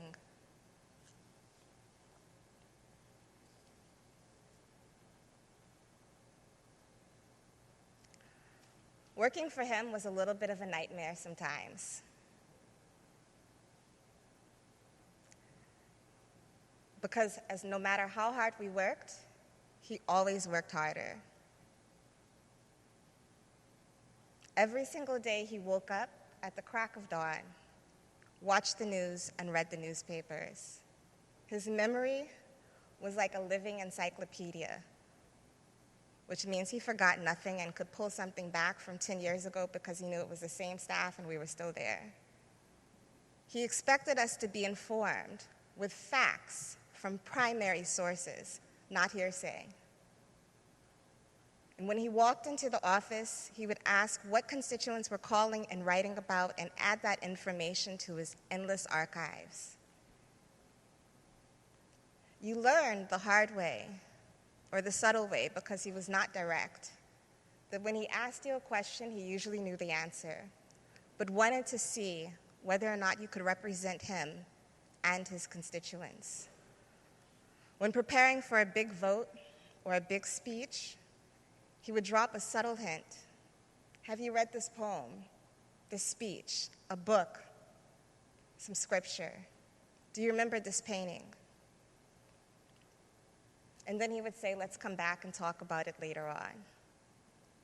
This little hint would prepare you for the aftermath of those executive sessions that he had with himself. And after those sessions, we would learn how and in which direction the Spirit moved him. And then we would have our marching orders. He would take the essence of a complicated policy and make it accessible and real to the people. The congressman loved serving on the Ways and Means Committee. He always showed up, and he hated to miss votes on the floor. Let me say that again. He could not stand to miss votes. The voice messages I have from him about the votes that he was about to miss are still on my phone to this day. This is the reason why we are so thankful that Congressman Kildee and his staff were willing to serve and to help us cast his ballots during this pandemic and to serve as his proxy. The congressman would walk the halls or sit in committee or sit in the office, and he loved the beauty of the House of Representatives. He loved its closeness to the people and the complicated reflection of the status of our nation. Every visitor to our office received a full dose of Southern hospitality, the offer of a Georgia Coke, some peanuts, a brief tour of his office, and some time on our beloved balcony with its stunning view of the U.S. Capitol. While he loved this country and all its people, the record should be clear on his immense pride in representing Georgia's 5th Congressional District. He was so proud to represent Metro Atlanta and all of its cities, all of its counties, and all of its people. He was on a mission to serve, to make them feel heard, respected, and represented, regardless of where they fell on the political spectrum. The constituents were our compass, and Congressman Lewis worked around the clock to find solutions to their challenges. When it came to public service and public policy, his name did not need to be on the headlines or on the front lines. It was the action and the results that mattered. Not every problem needs a bill. And he could always find compromise without compromising his values or his principles when the challenge presented itself. He played the long game, and he knew every trick in the book, and he expected the staff to fight in a nonviolent manner for the people. When constituents were concerned about the rights of Soviet Jewry, he took action. When faced with inequality in health services, he advanced technical changes to reduce the cost and increase services to life-saving care, especially for the issues that affected communities of color, like kidney disease and COPD. When workers faced pensions issues, he found ways to give them security. When families were separated by immigration policies, he worked around the clock to reunite them. When people couldn't get their Social Security checks, he fought, and sometimes for years, to make that happen. When taxpayers and workers struggled with an outdated bureaucracy of the IRS, he worked to modernize the entire agency. When he heard from frustrated veterans, he fought for their respect, their earned benefits, and their care. When he saw an alarming increase in abusive relationships, he developed strategies to stop the cycle before it began. When some tried to eliminate the U.S. Institute of Peace, he found a way and built a coalition to keep that building and the prospect and the hope of peace still alive. When he was worried about the state of our globe for generations yet unborn, he introduced the Environmental Justice Act. When looking at the rights of marginalized communities around the world, he worked to diversify the face of our diplomacy and insert empathy and standards to our global policies. And when people complained about immovable lines to vote, he co-wrote the Voter Empowerment Act.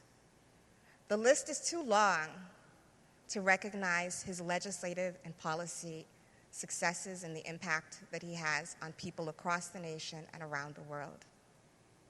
So I ask you, as we sit in this historic space, and as you drive through Metro Atlanta and you feel and you see the greatness of his legacy, historic preservation and civic education, I ask that you hold that in your heart and your soul and your spirit.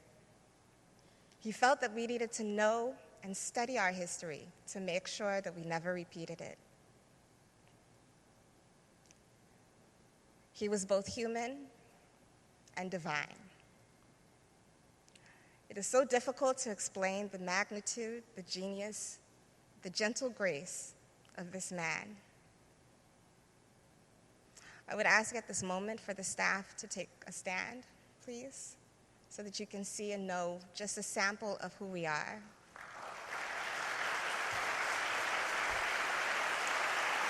Former staff.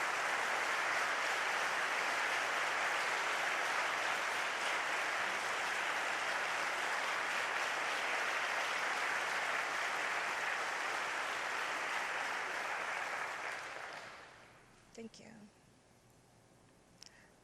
A few years ago, we had a reunion, and we realized that there aren't that many staff. We have a lot of interns and a lot of fellows, but the congressman held us close. I don't think that there are many offices where you have the opportunity to hold your boss's hand and to adjust his tie and to tell every person that you love them. He created this space. He created this family. As a staff, we are heartbroken. We are lost. But we know that the work continues. The fight remains. And we must not get lost in the sea of despair. So if asked how you may honor the congressman, I will echo the words of the greats who stood here before. You can make sure that his work, his sacrifice, his message lives on, and that there are actions that every person can do regardless of their age or their station in life. Be kind, be mindful, recognize the dignity and the worth of every human being. Be the best version of yourself. Be informed, stay engaged, even though the work is hard. And if you are of age and eligible, for the love of God, please vote. Thank you.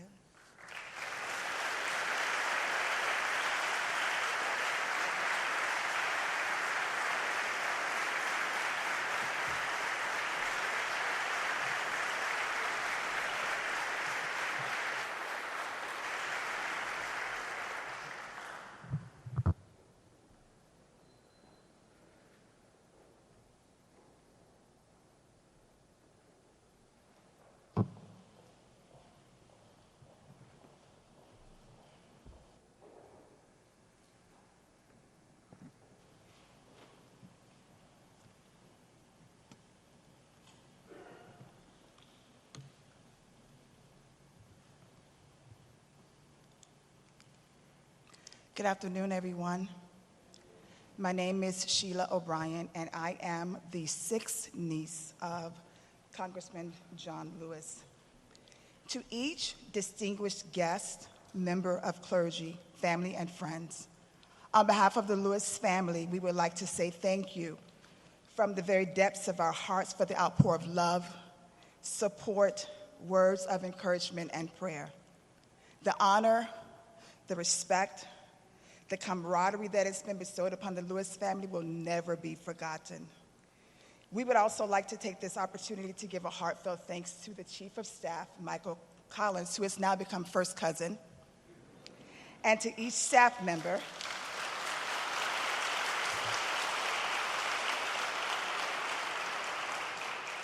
and to each staff member that has worked tirelessly with and for Congressman Lewis, especially during this time. Words are not enough to express how grateful we are for all that you have done, especially for our cousin John Miles. I am here today to pay tribute to a man that was larger than life. To the world, he is known as the Honorable Congressman John Lewis. But to his siblings, he is affectionately known as Robert. And to his many nieces and nephews, he is known as Uncle Robert. So if you would permit me to just call him Uncle Robert right now, I'd be grateful. Uncle Robert loved his family, and we, as you can tell, loved him. He was the son to our grandparents, Eddie Lewis, who we called Granddaddy Buddy, and Willie Mae Lewis, who we called Ma. He was the husband to one wife, our Aunt Lillian, the father to one son, our cousin John Miles, and the brother to a lot of siblings. Too many to name right now, we don't have time. While we knew how important he and his work was to the world, when we were with him, we saw Uncle Robert. We saw the man that enjoyed spending time with his family, reminiscing about days gone by, catching up on family dynamics, enjoying a good meal, sharing laughter and love. We, like the world, knew the John Robert Lewis that personified hope, courage, bravery, and sheer humanitarianism. As we all know, before he was chosen to Congress, yes, I say chosen, because the Word of God tells me that many are called, but few are chosen. His first call was to that of the civil rights movement. For the last 60 years, as a non-violent civil rights activist, he was the voice for those that couldn't speak, the feet for those that couldn't walk, and the champion of injustice for those that couldn't fight. He, along with many other civil rights icons, became the change agents that the world so desperately needed. As a member of Congress, he was known as the conscience of Congress. For over 30 years, he stood in solidarity with the 5th Congressional District of Georgia. He has been recognized, revered, and held to the highest esteem for the work he's done to build a better community. He broke barriers. He tore down walls. He defied stereotypes and refused to be moved from his stance on injustice, liberty, and freedom. He made time for everyone and was always picture ready. He did not miss an opportunity for a photo op or to just take a few moments to talk to his constituents or to those that revered him. His love was contagious, and it could be felt each time you were in his presence. Over the last several days, listening to the numerous accomplishments, some of which he labored for years over, it is evident why his life is being celebrated at this magnitude. He truly made an impact, not just on America, but on the world. So today we celebrate the life of Congressman John Lewis, our Uncle Robert, the man who labored, the man who talked, the man who walked, fought, knelt, sat, held hands with both blacks and whites, bled, lifted his voice, bent his knees, and was willing to give up his life for a righteous cause. Let's continue this celebration of life by taking up the baton that he has now laid down and endeavor to get into trouble, good trouble, necessary trouble. Let's not give up. Let's not give in. Let's never give out. Let's keep the faith, keep our eyes on the prize. Rest in power, Uncle Robert. May your legacy live on and never die. We believe you have heard the words from our Heavenly Father. Well done, thou good and faithful servant. Well done. And I say to all of us, weeping may endure for a night, but joy comes in the morning. Guess what? It's morning time.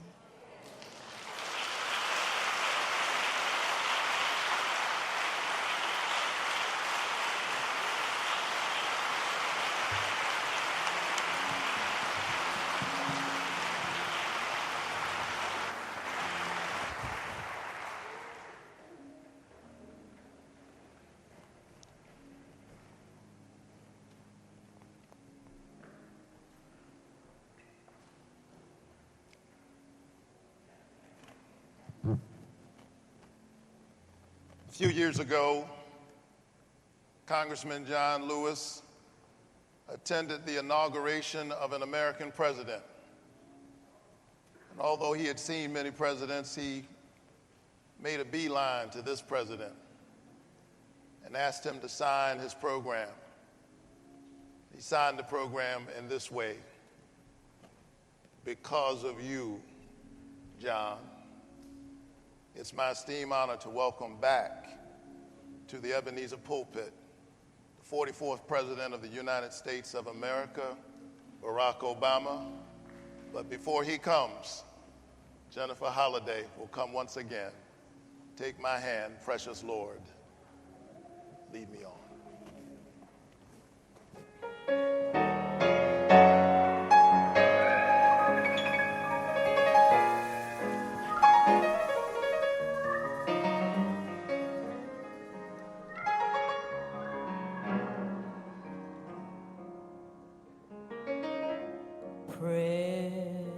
Precious Lord,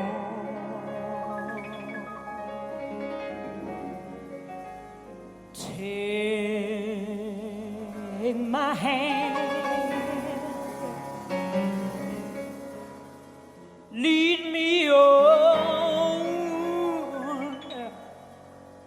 let me stand. I am tired. I am weak. I am worn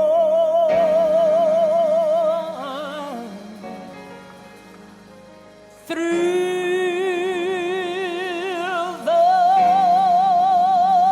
storm,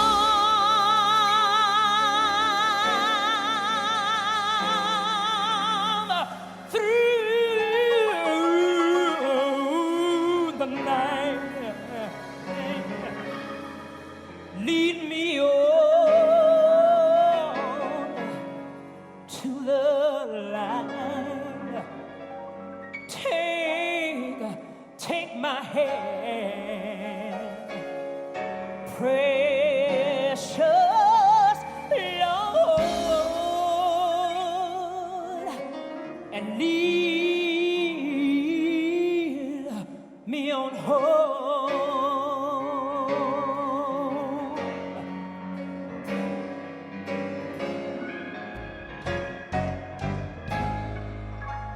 When my way grows drear, precious Lord, linger near. When my life is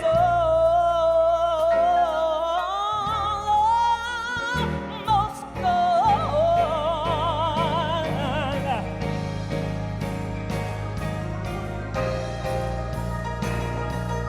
hear my cry, oh, hear my call.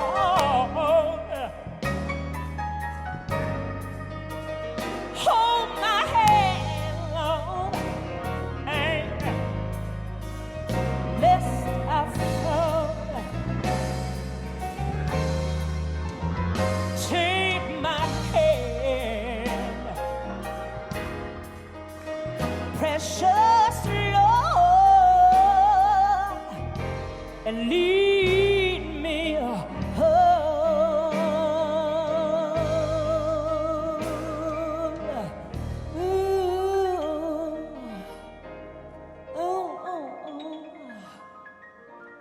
When the darkness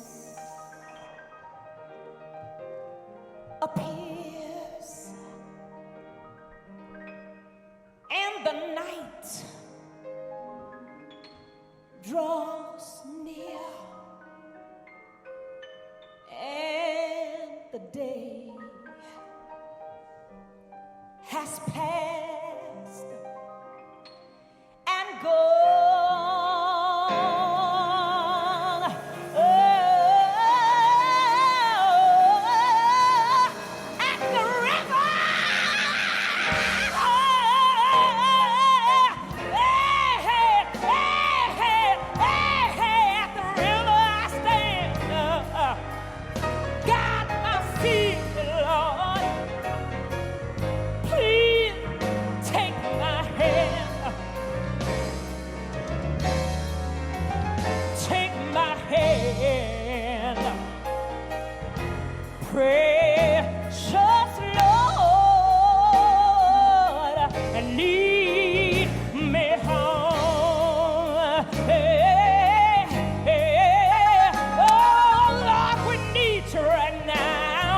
We need you right now. We got a world that's in sorrow.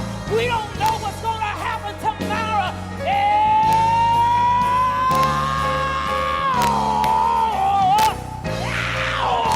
Take my hand, hold my hand, Lord.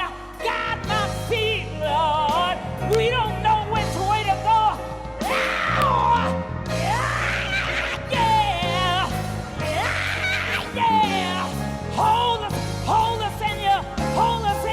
Hold us in your unchanging hand. We need you, Lord. Hey, we need you, Lord. Yes, we do. Yes, we do. Yes, we do. Take my hand. Precious Lord, and lead. Lord, we need you. Lord, we need you right now.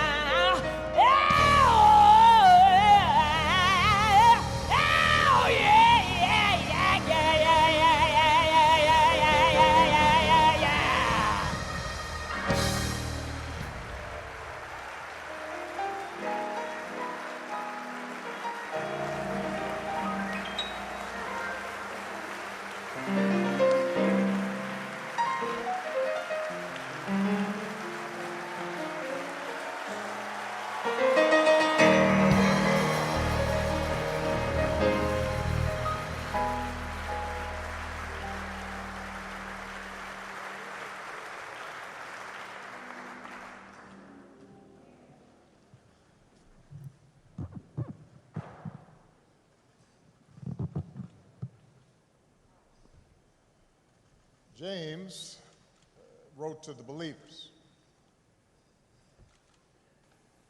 "Consider it pure joy, my brothers and sisters, whenever you face trials of many kinds, because you know that the testing of your faith produces perseverance. Let perseverance finish its work, so that you may be mature and complete, lacking nothing." It is a great honor to be back in Ebenezer Baptist Church, in the pulpit of its greatest pastor, Dr. Martin Luther King Jr., to pay my respects to perhaps his finest disciple, an American whose faith was tested again and again to produce a man of pure joy and unbreakable perseverance. John Robert Lewis. To those who have spoken, to Presidents Bush and Clinton, Madam Speaker, Reverend Warnock, Reverend King, John's family, friends, his beloved staff, Mayor Bottoms, I've come here today because I, like so many Americans, owe a great debt to John Lewis and his forceful vision of freedom. You know, this country is a constant work in progress. We're born with instructions to form a more perfect union. Explicit in those words is the idea that we're imperfect, that what gives each new generation purpose is to take up the unfinished work of the last and carry it further than any might have thought possible. John Lewis first of the Freedom Riders, head of the Student Nonviolent Coordinating Committee, youngest speaker at the March on Washington, leader of the march from Selma to Montgomery, member of Congress representing the people of this state and this district for 33 years, mentor to young people, including me at the time, until his final day on this earth. He not only embraced that responsibility, but he made it his life's work, which isn't bad for a boy from Troy. John was born into modest means. That means he was poor.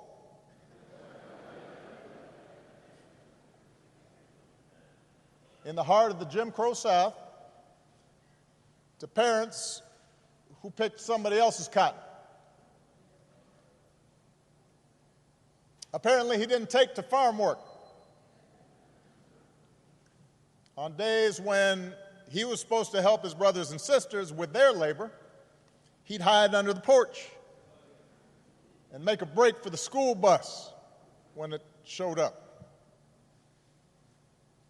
His mother, Willie Mae Lewis, nurtured that curiosity in this shy, serious child. Once you learn something, she told her son, once you get something inside your head, no one can take it away from you. As a boy, John listened through the door after bedtime. His father's friends complained about the Klan. One Sunday as a teenager, he heard Dr. King preach on the radio. As a college student in Tennessee, he signed up for Jim Lawson's workshops on the tactic of nonviolent civil disobedience.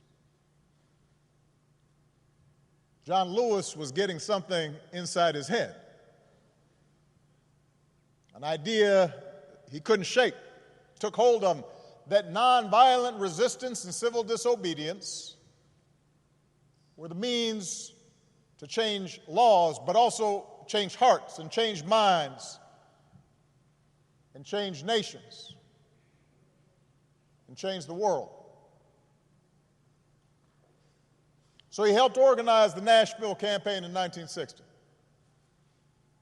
He and other young men and women sat at a segregated lunch counter, well-dressed, straight back, refusing to let a milkshake poured on their heads or a cigarette extinguished on their backs or a foot aimed at their ribs. Refused to let that dent their dignity and their sense of purpose.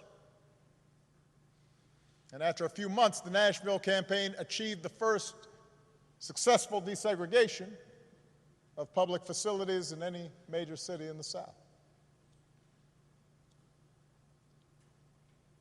John got a taste of jail for the first, second, third, well, several times.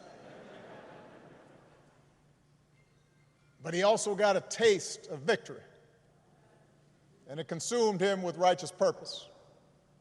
And he took the battle deeper into the South. And that same year, just weeks after the Supreme Court ruled that segregation of interstate bus facilities was unconstitutional, John and Bernard Lafayette bought 2 tickets, climbed aboard a Greyhound, sat up front, and refused to move. This was months before the first official freedom rides. He was doing a test. Trip was unsanctioned. Few knew what they were up to. And at every stop through the night, apparently, the angry driver stormed out of the bus and into the bus station. And John and Bernard had no idea what he might come back with or who he might come back with.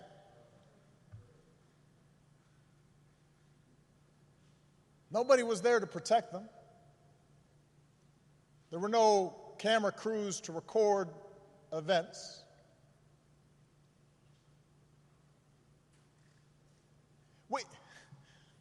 Sometimes, Rev, we read about this and we kind of take it for granted.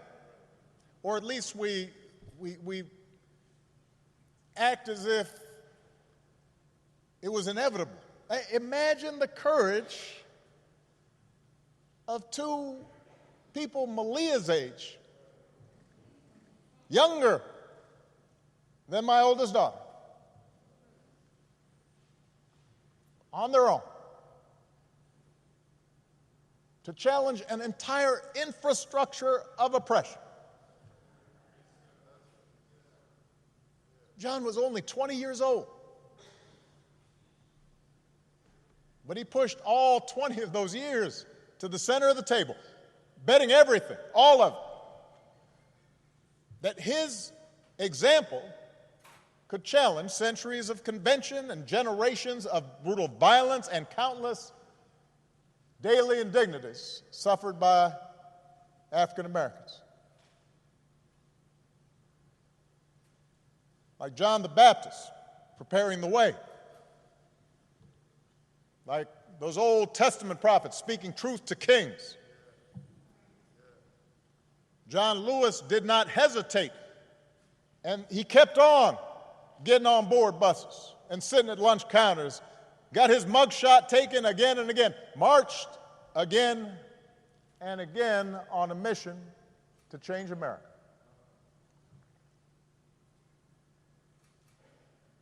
Spoke to 250,000 people at the March on Washington when he was just 23.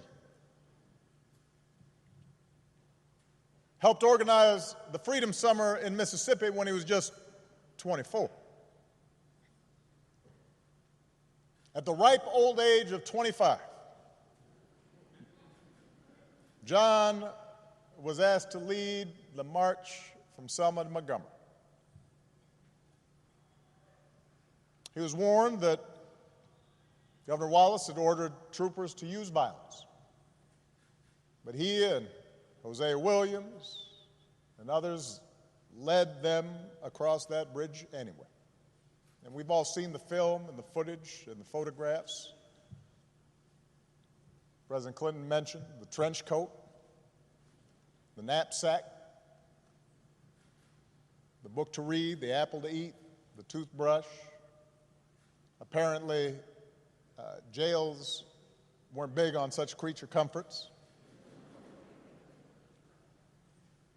And you look at those pictures,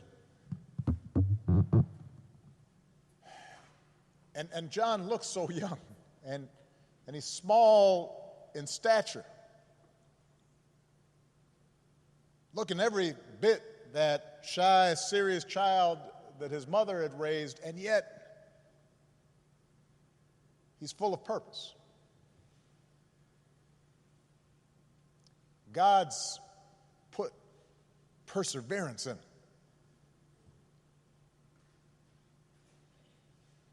And we know what happened to the marchers that day. Their bones were cracked by billy clubs, their eyes and lungs choked with tear gas. They knelt to pray, which made their heads easier targets. And John was struck in the skull, and he thought he was going to die. Surrounded by the sight of young Americans gagging and bleeding and trampled. Victims in their own country of state-sponsored violence. And the thing is, I imagine initially that day, the troopers thought they'd won the battle.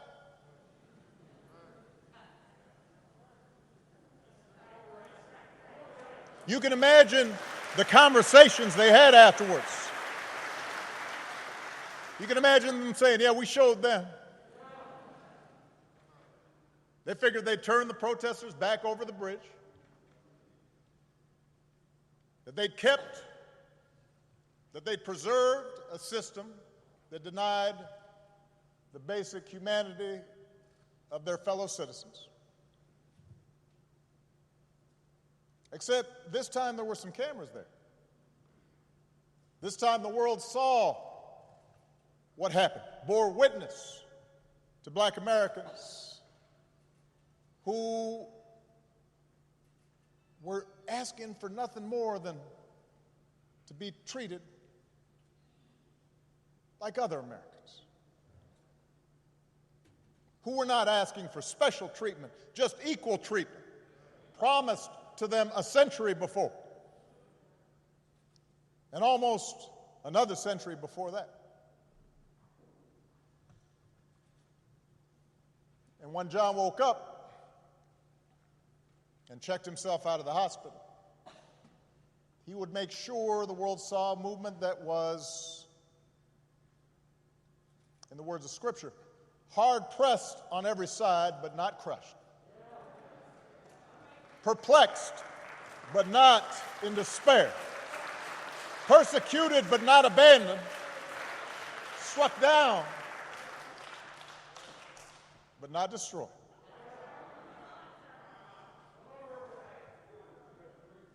So he returned to Brown Chapel, a battered prophet, bandages around his head. And he said, more marchers will come now. And the people came. And the troopers parted. And the marchers reached Montgomery. And their words reached the White House. And Lyndon Johnson, son of the South, said, we shall overcome. And the Voting Rights Act was signed into law. The life of John Lewis was in so many ways exceptional. It vindicated the faith in our founding, redeemed that faith. That most American of ideas, the idea that any of us, ordinary people without rank or wealth or title or fame, can somehow point out the imperfections of this nation and come together and challenge the status quo and decide that it is in our power to remake this country that we love until it more closely aligns with our highest ideals.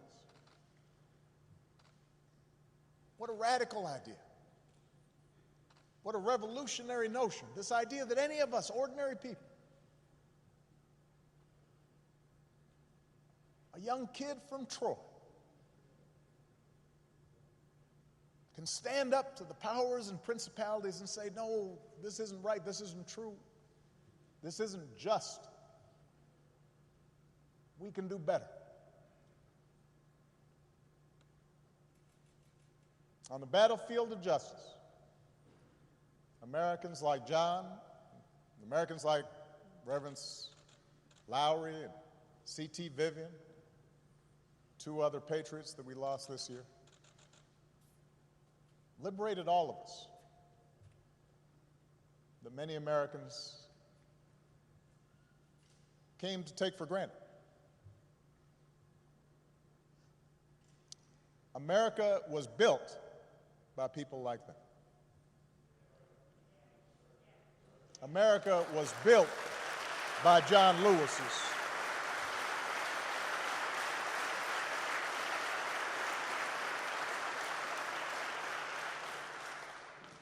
He, as much as anyone in our history, brought this country a little bit closer to our highest ideals. And someday when we do finish that long journey towards freedom, when we do form a more perfect union, whether it's years from now or decades or even if it takes another 2 centuries, John Lewis will be a founding father of that fuller, fairer, better America.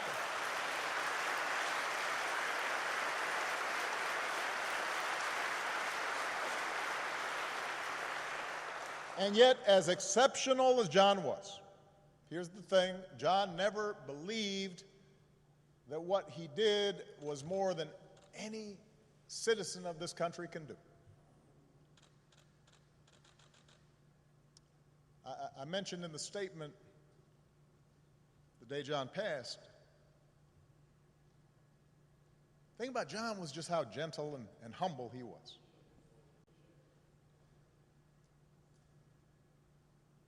And despite this storied, remarkable career, he treated everyone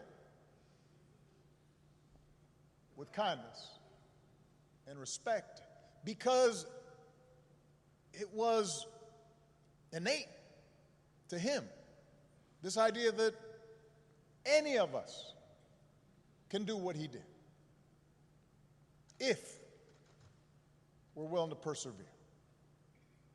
He believed that in all of us there exists the capacity for great courage. That in all of us there's a longing to do what's right. That in all of us there's a willingness to love all people and to extend to them their God-given rights to dignity and respect.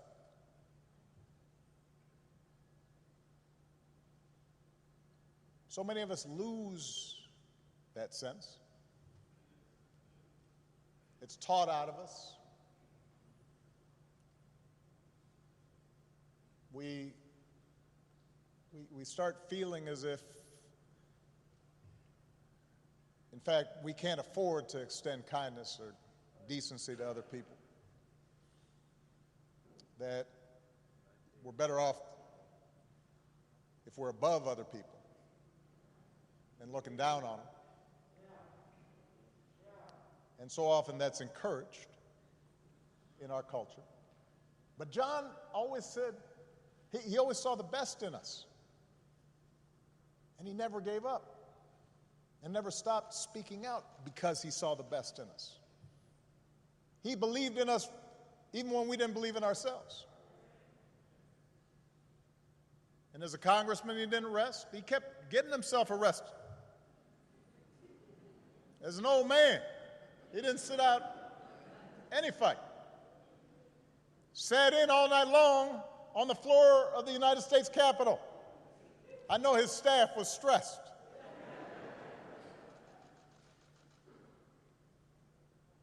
But the testing of his faith produced perseverance.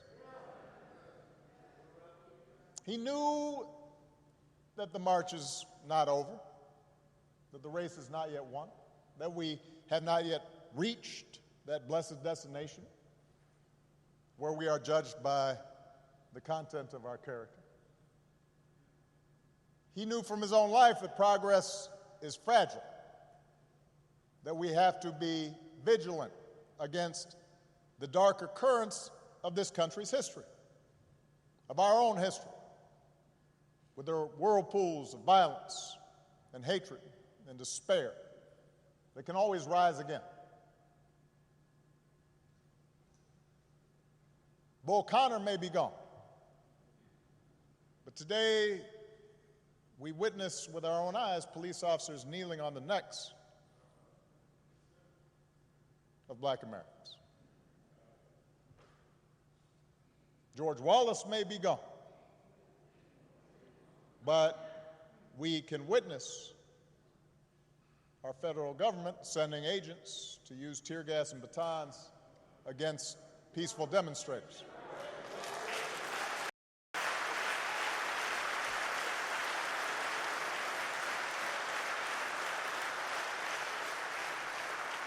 We may no longer have to guess the number of jelly beans in a jar in order to cast a ballot. But even as we sit here, there are those in power who are doing their darndest to discourage people from voting by closing polling locations and targeting minorities and students with restrictive ID laws and attacking our voting rights with surgical precision, even undermining the Postal Service in the run-up to an election that's going to be dependent on mail-in ballots so people don't get sick.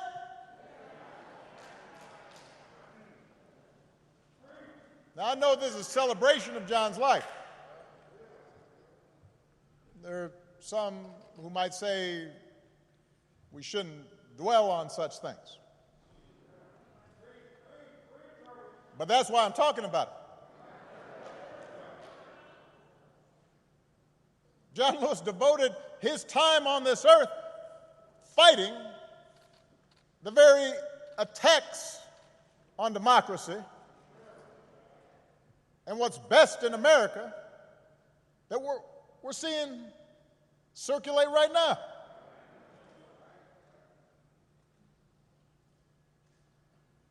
He knew that every single one of us has a God-given power, and that the fate of this democracy depends on how we use it.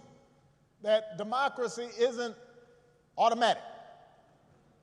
It has to be nurtured. It has to be tended to. We have to work at it. It's hard. And so he knew that it depends on whether we summon just a measure of John's moral courage to question what's right and what's wrong and call things as they are. He said that as long as he had a breath in his body, he would do everything he could to preserve this democracy. And as long as we have breath in our bodies, we have to continue his cause. If we want our children to grow up in a democracy, not just with elections, but a true democracy, a representative democracy, and a big-hearted, tolerant, vibrant, inclusive America of perpetual self-creation, then we're going to have to be more like John. We don't have to do all the things he had to do because he did them for us, but we got to do something. As the Lord instructed Paul, do not be afraid. Go on speaking. Do not be silent, for I am with you, and no one will attack you to harm you, for I have many in this city who are my people. It's just, everybody's got to come out and vote. We got all those people in the city, but they can't do nothing. Like John, we've got to keep getting into that good trouble.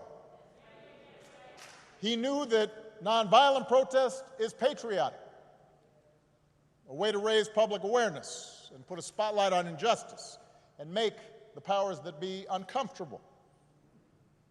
Like John, we don't have to choose between protests and politics. It's not an either-or situation. It's a both-and situation. We have to engage in protests where that's effective, but we also have to translate our passion and our causes into laws, institutional practices. That's why John ran for Congress 34 years ago. Like John, we've got to fight even harder for the most powerful tool that we have, which is the right to vote. The Voting Rights Act is one of the crowning achievements of our democracy. It's why John crossed that bridge. It's why he spilled his blood. And by the way, it was the result of Democratic and Republican efforts. President Bush, who spoke here earlier, and his father signed its renewal when they were in office.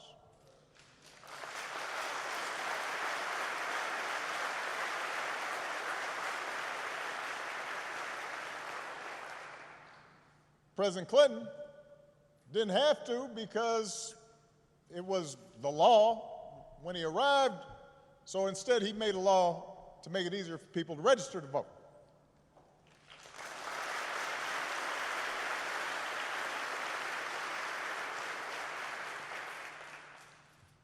But once the Supreme Court weakened the Voting Rights Act, some state legislators unleashed a flood of laws designed specifically to make voting harder, especially, by the way, state legislators where there's a lot of minority turnout and population growth. That's not necessarily a mystery or an accident.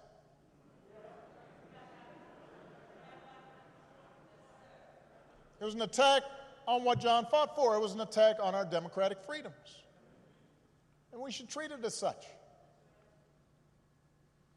If politicians want to honor John, and I'm so grateful for the legacy and work of all the congressional leaders who are here, but there's a better way than a statement calling him a hero. You want to honor John? Let's honor him by revitalizing the law that he was willing to die for.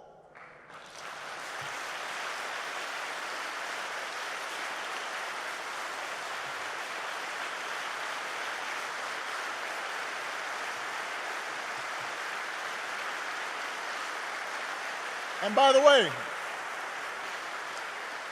naming it the John Lewis Voting Rights Act, that is a fine tribute.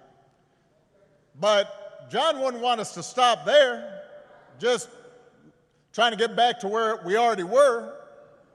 Once we pass the John Lewis Voting Rights Act, we should keep marching to make it even better by making sure every American is automatically registered to vote, including former inmates who've earned their second chance.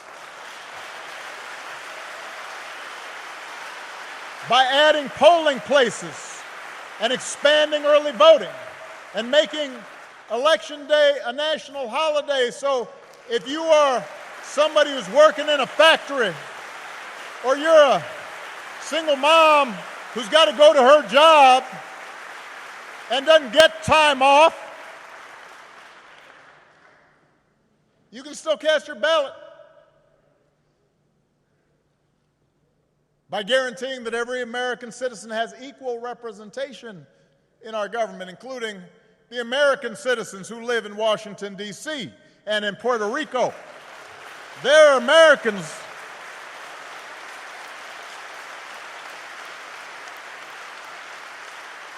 By ending some of the partisan gerrymandering so that all voters have the power to choose their politicians, not the other way around.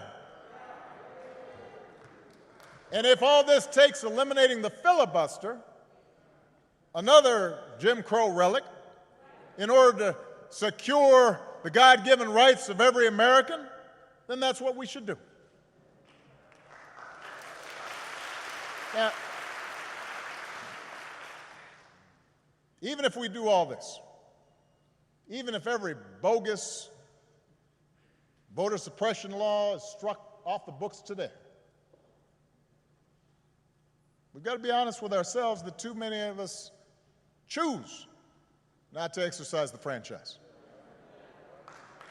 Too many of our citizens believe their vote won't make a difference, or they buy into the cynicism that, by the way, is the central strategy of voter suppression, to make you discouraged, to stop believing in your own power. So we're also going to have to remember what John said. If you don't do everything you can do to change things, then they will remain the same. You only pass this way once. You have to give it all you have. As long as young people are protesting in the streets, hoping real change takes hold, I'm hopeful, but we can't casually abandon them at the ballot box. Not when few elections have been as urgent on so many levels as this one. We can't treat voting as an errand to run if we have some time. We have to treat it as the most important action we can take on behalf of democracy. And like John, we have to give it all we have.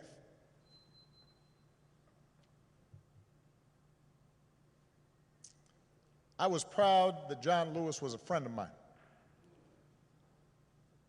I met him when I was in law school. He came to speak. And I went up and I said, Mr. Lewis, you are one of my heroes.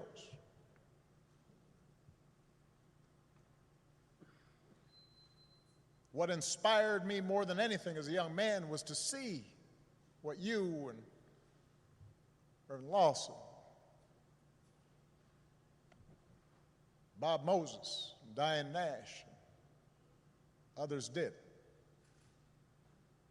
And he got that kind of, aw shucks, thank you very much.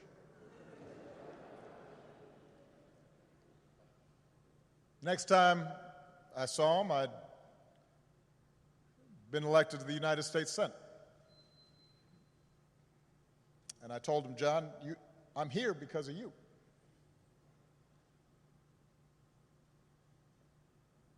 And on Inauguration Day in 2009, he was one of the first people I greeted and hugged on that stand. And I told him, this is your day too. He was a good and kind and gentle man. And he believed in us, even when we don't believe in ourselves. And it's fitting that the last time John and I shared a public forum was on Zoom. And I'm pretty sure neither he nor I set up the Zoom call because we didn't know how to work it. There's a virtual town hall with a gathering of young activists who had been helping to lead this summer's demonstrations in the wake of George Floyd's death. And afterwards, I spoke to John privately, and he could not have been prouder to see this new generation of activists standing up for freedom and equality, a new generation that was intent on voting and protecting the right to vote. In some cases, a new generation running for political office. And I told him, all those young people, John, of every race and every religion, from every background and gender and sexual orientation, John, those are your children. They learned from your example, even if they didn't always know it.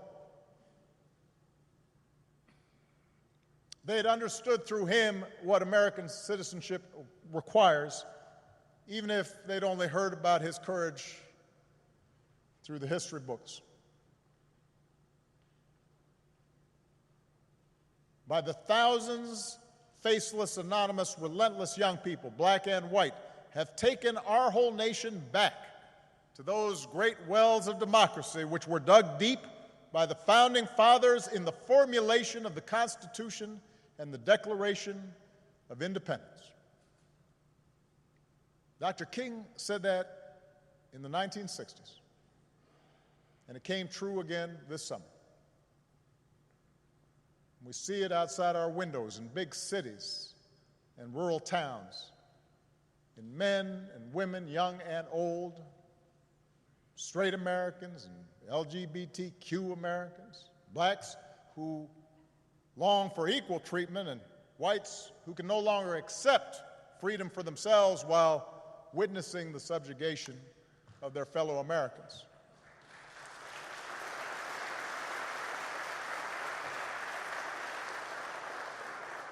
We see it in everybody doing the hard work of overcoming complacency, of overcoming our own fears and our own prejudices, our own hatreds.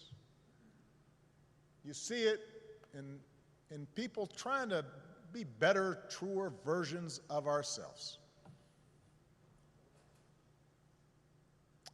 And that's what John Lewis teaches us.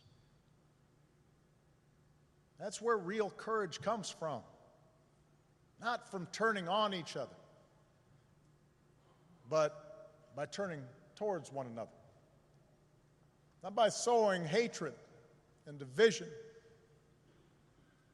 but by spreading love and truth. Not by avoiding our responsibilities to create a better America and a better world, but by embracing those responsibilities with joy and perseverance, and discovering that in our beloved community, we do not walk alone. What a gift John Lewis was. We are all so lucky to have had him walk with us for a while and show us the way. God bless you all. God bless America. God bless this gentle soul who pulled it closer to its promise. Thank you very much.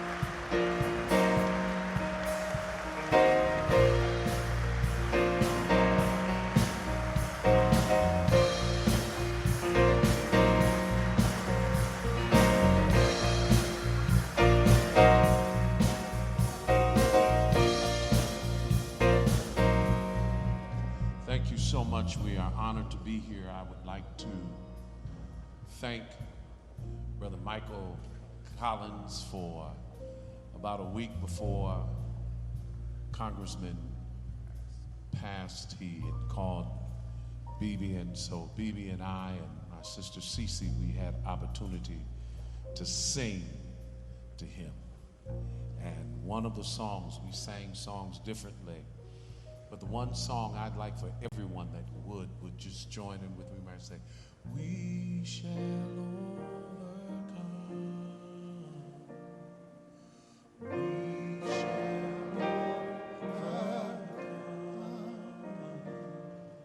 overcome. We shall overcome someday.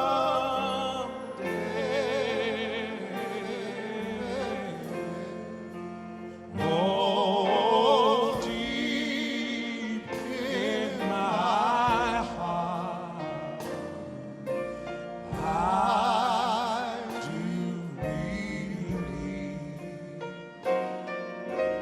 we shall overcome someday. Upon hearing that, I heard that he opened his eyes, because that was the song that led and was the heart of those marches. My brother Bibi has written another song to the memory of Uncle Robert, as she called him, because he treated us all like family. And I hope you enjoy it.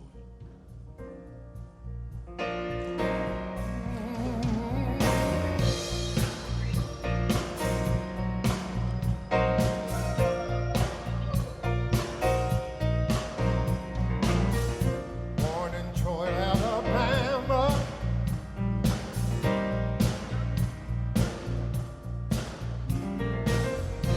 Born in Troy, Alabama. To Eddie and Willa May. Sharecroppers working in the heat of the day. Yes, they were. He knew there was much more, so he asked the Lord to show. Yes, he did. All he achieved in his life, we already know.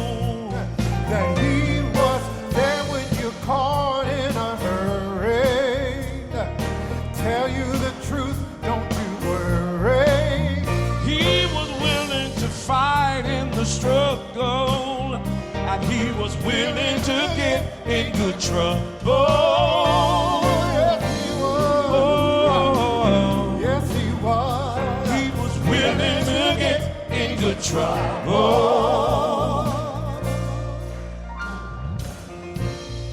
He took on the wrong of this world, like civil and voting rights. No matter the problems he faced, he kept his eyes on the prize. Oh, and then he learned to walk by faith and believe God until the end. Yes, he did. Oh, yes. And knew we would overcome. And love is gonna win. He was there when you called, don't you worry. He tell the truth in a hurry. He was willing to fight for the struggle and willing to get in good trouble. Yes, he was. Oh, Yes, he was. willing to get in good trouble. And as you put on your robe to go home, we will continue the fight and be strong.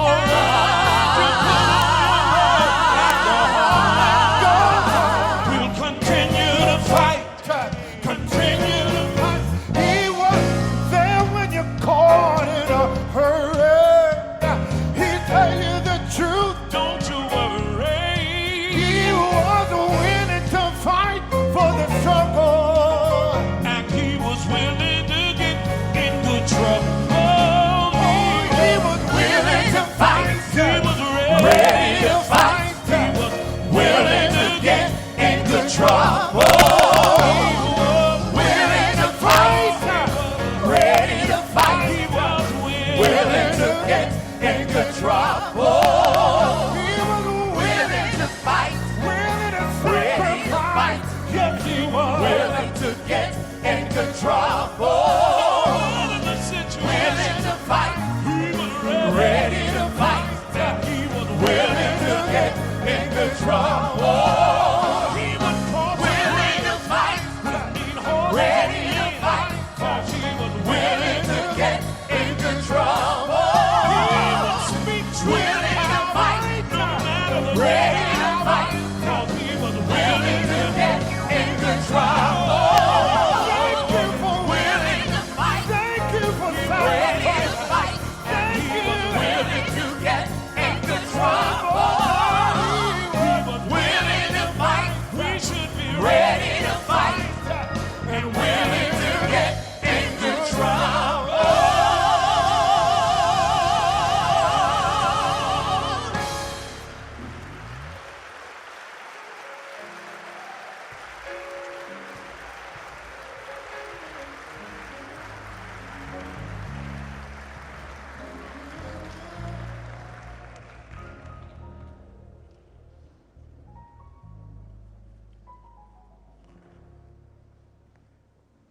Let us pray.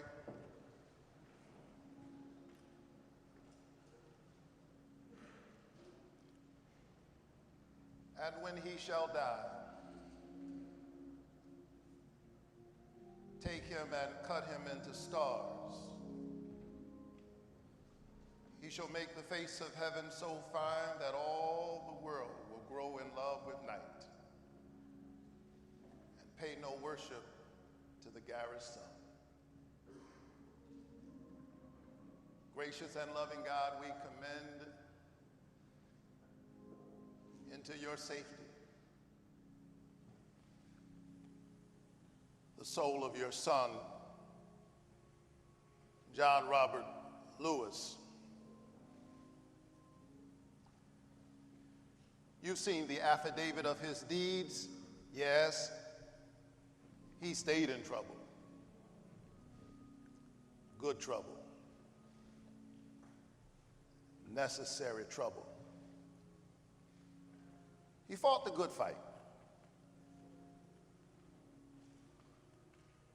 He finished his course. He kept the faith. Now henceforth is laid up for him a crown of righteousness, but not only to him, but to all those who love God's appearing. Now part of a great mighty cloud of witnesses is he. These are they who have gone through the great tribulation. They have washed their robes in the blood of the Lamb.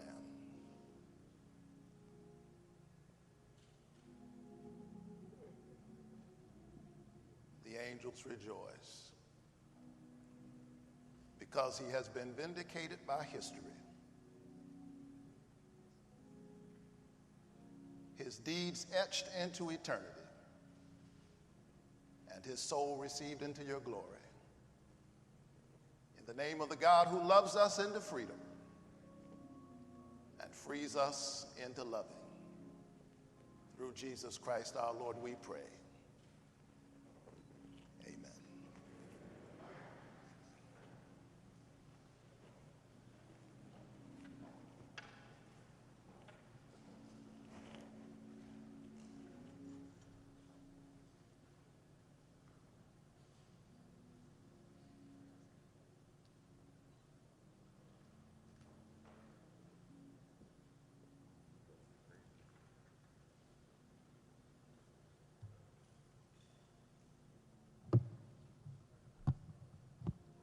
We pray that today was a memorable worship experience for all of you.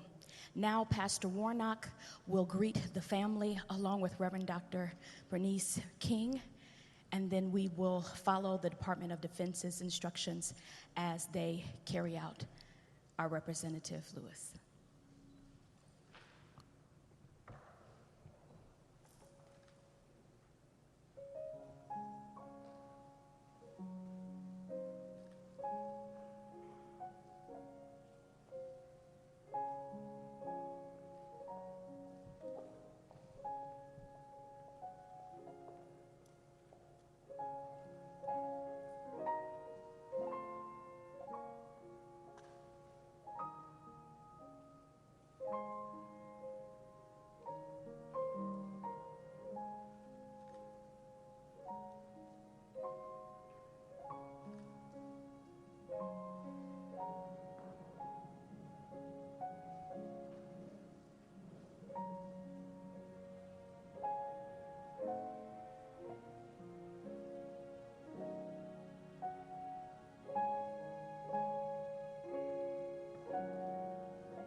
Y'all stand.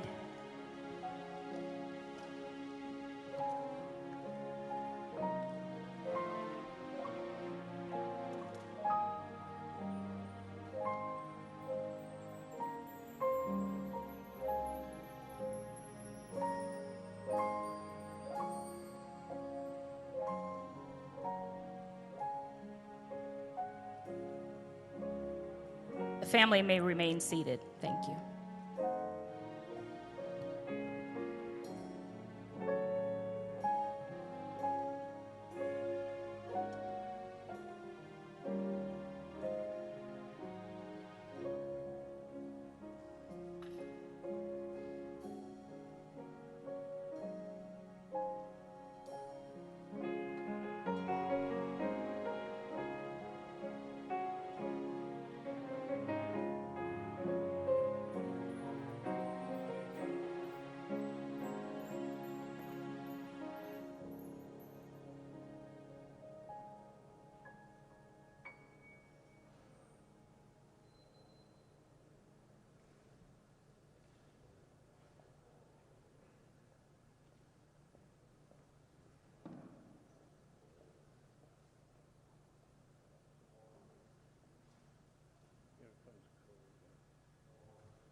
this time, as we prepare to depart, we ask that the members of Congress, the extended family, and special invited guests join with us as we enjoy the viral video of our Honorable John Robert Lewis dancing to his favorite song by Pharrell Williams entitled Happy.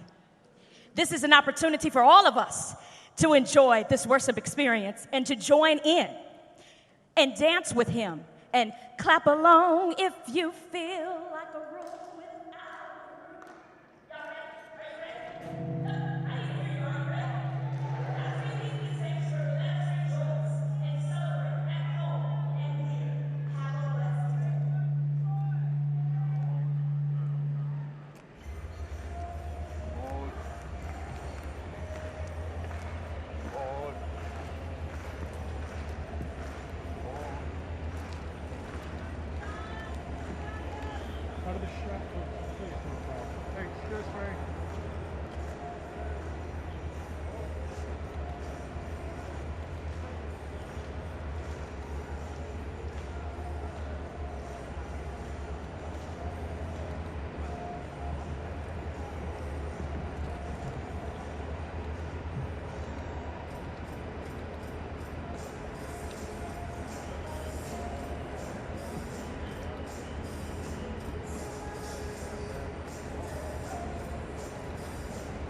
I'm sorry. Sorry.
boss, she didn't text me. They want it no more. This is right. I said, tell your boss she didn't text me.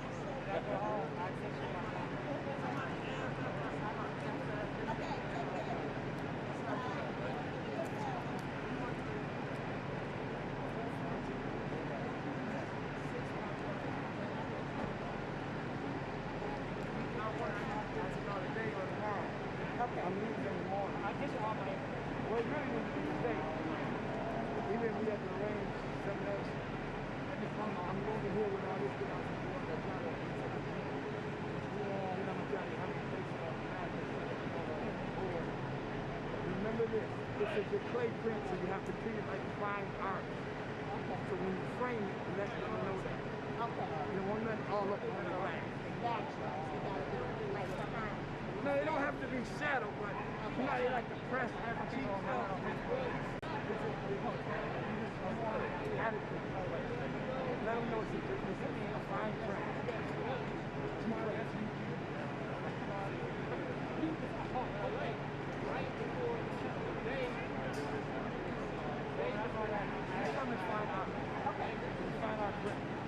All you gotta do is you give me his email and he'll get it to you. Oh, I got his number now. Look who this is. I got his number. Do you know who this is? Go send it to me. Let me get y'all to you. Yeah. Just kiss. I said y'all to you. No, go ahead. Stay right there. Like I said, you know, she don't say that. I said what I said. Where your boss at? You see, he ain't gonna let you have by yourself just so you know that. What's up, man? I still treasure that picture. Look, and I never got a copy of the original. Okay.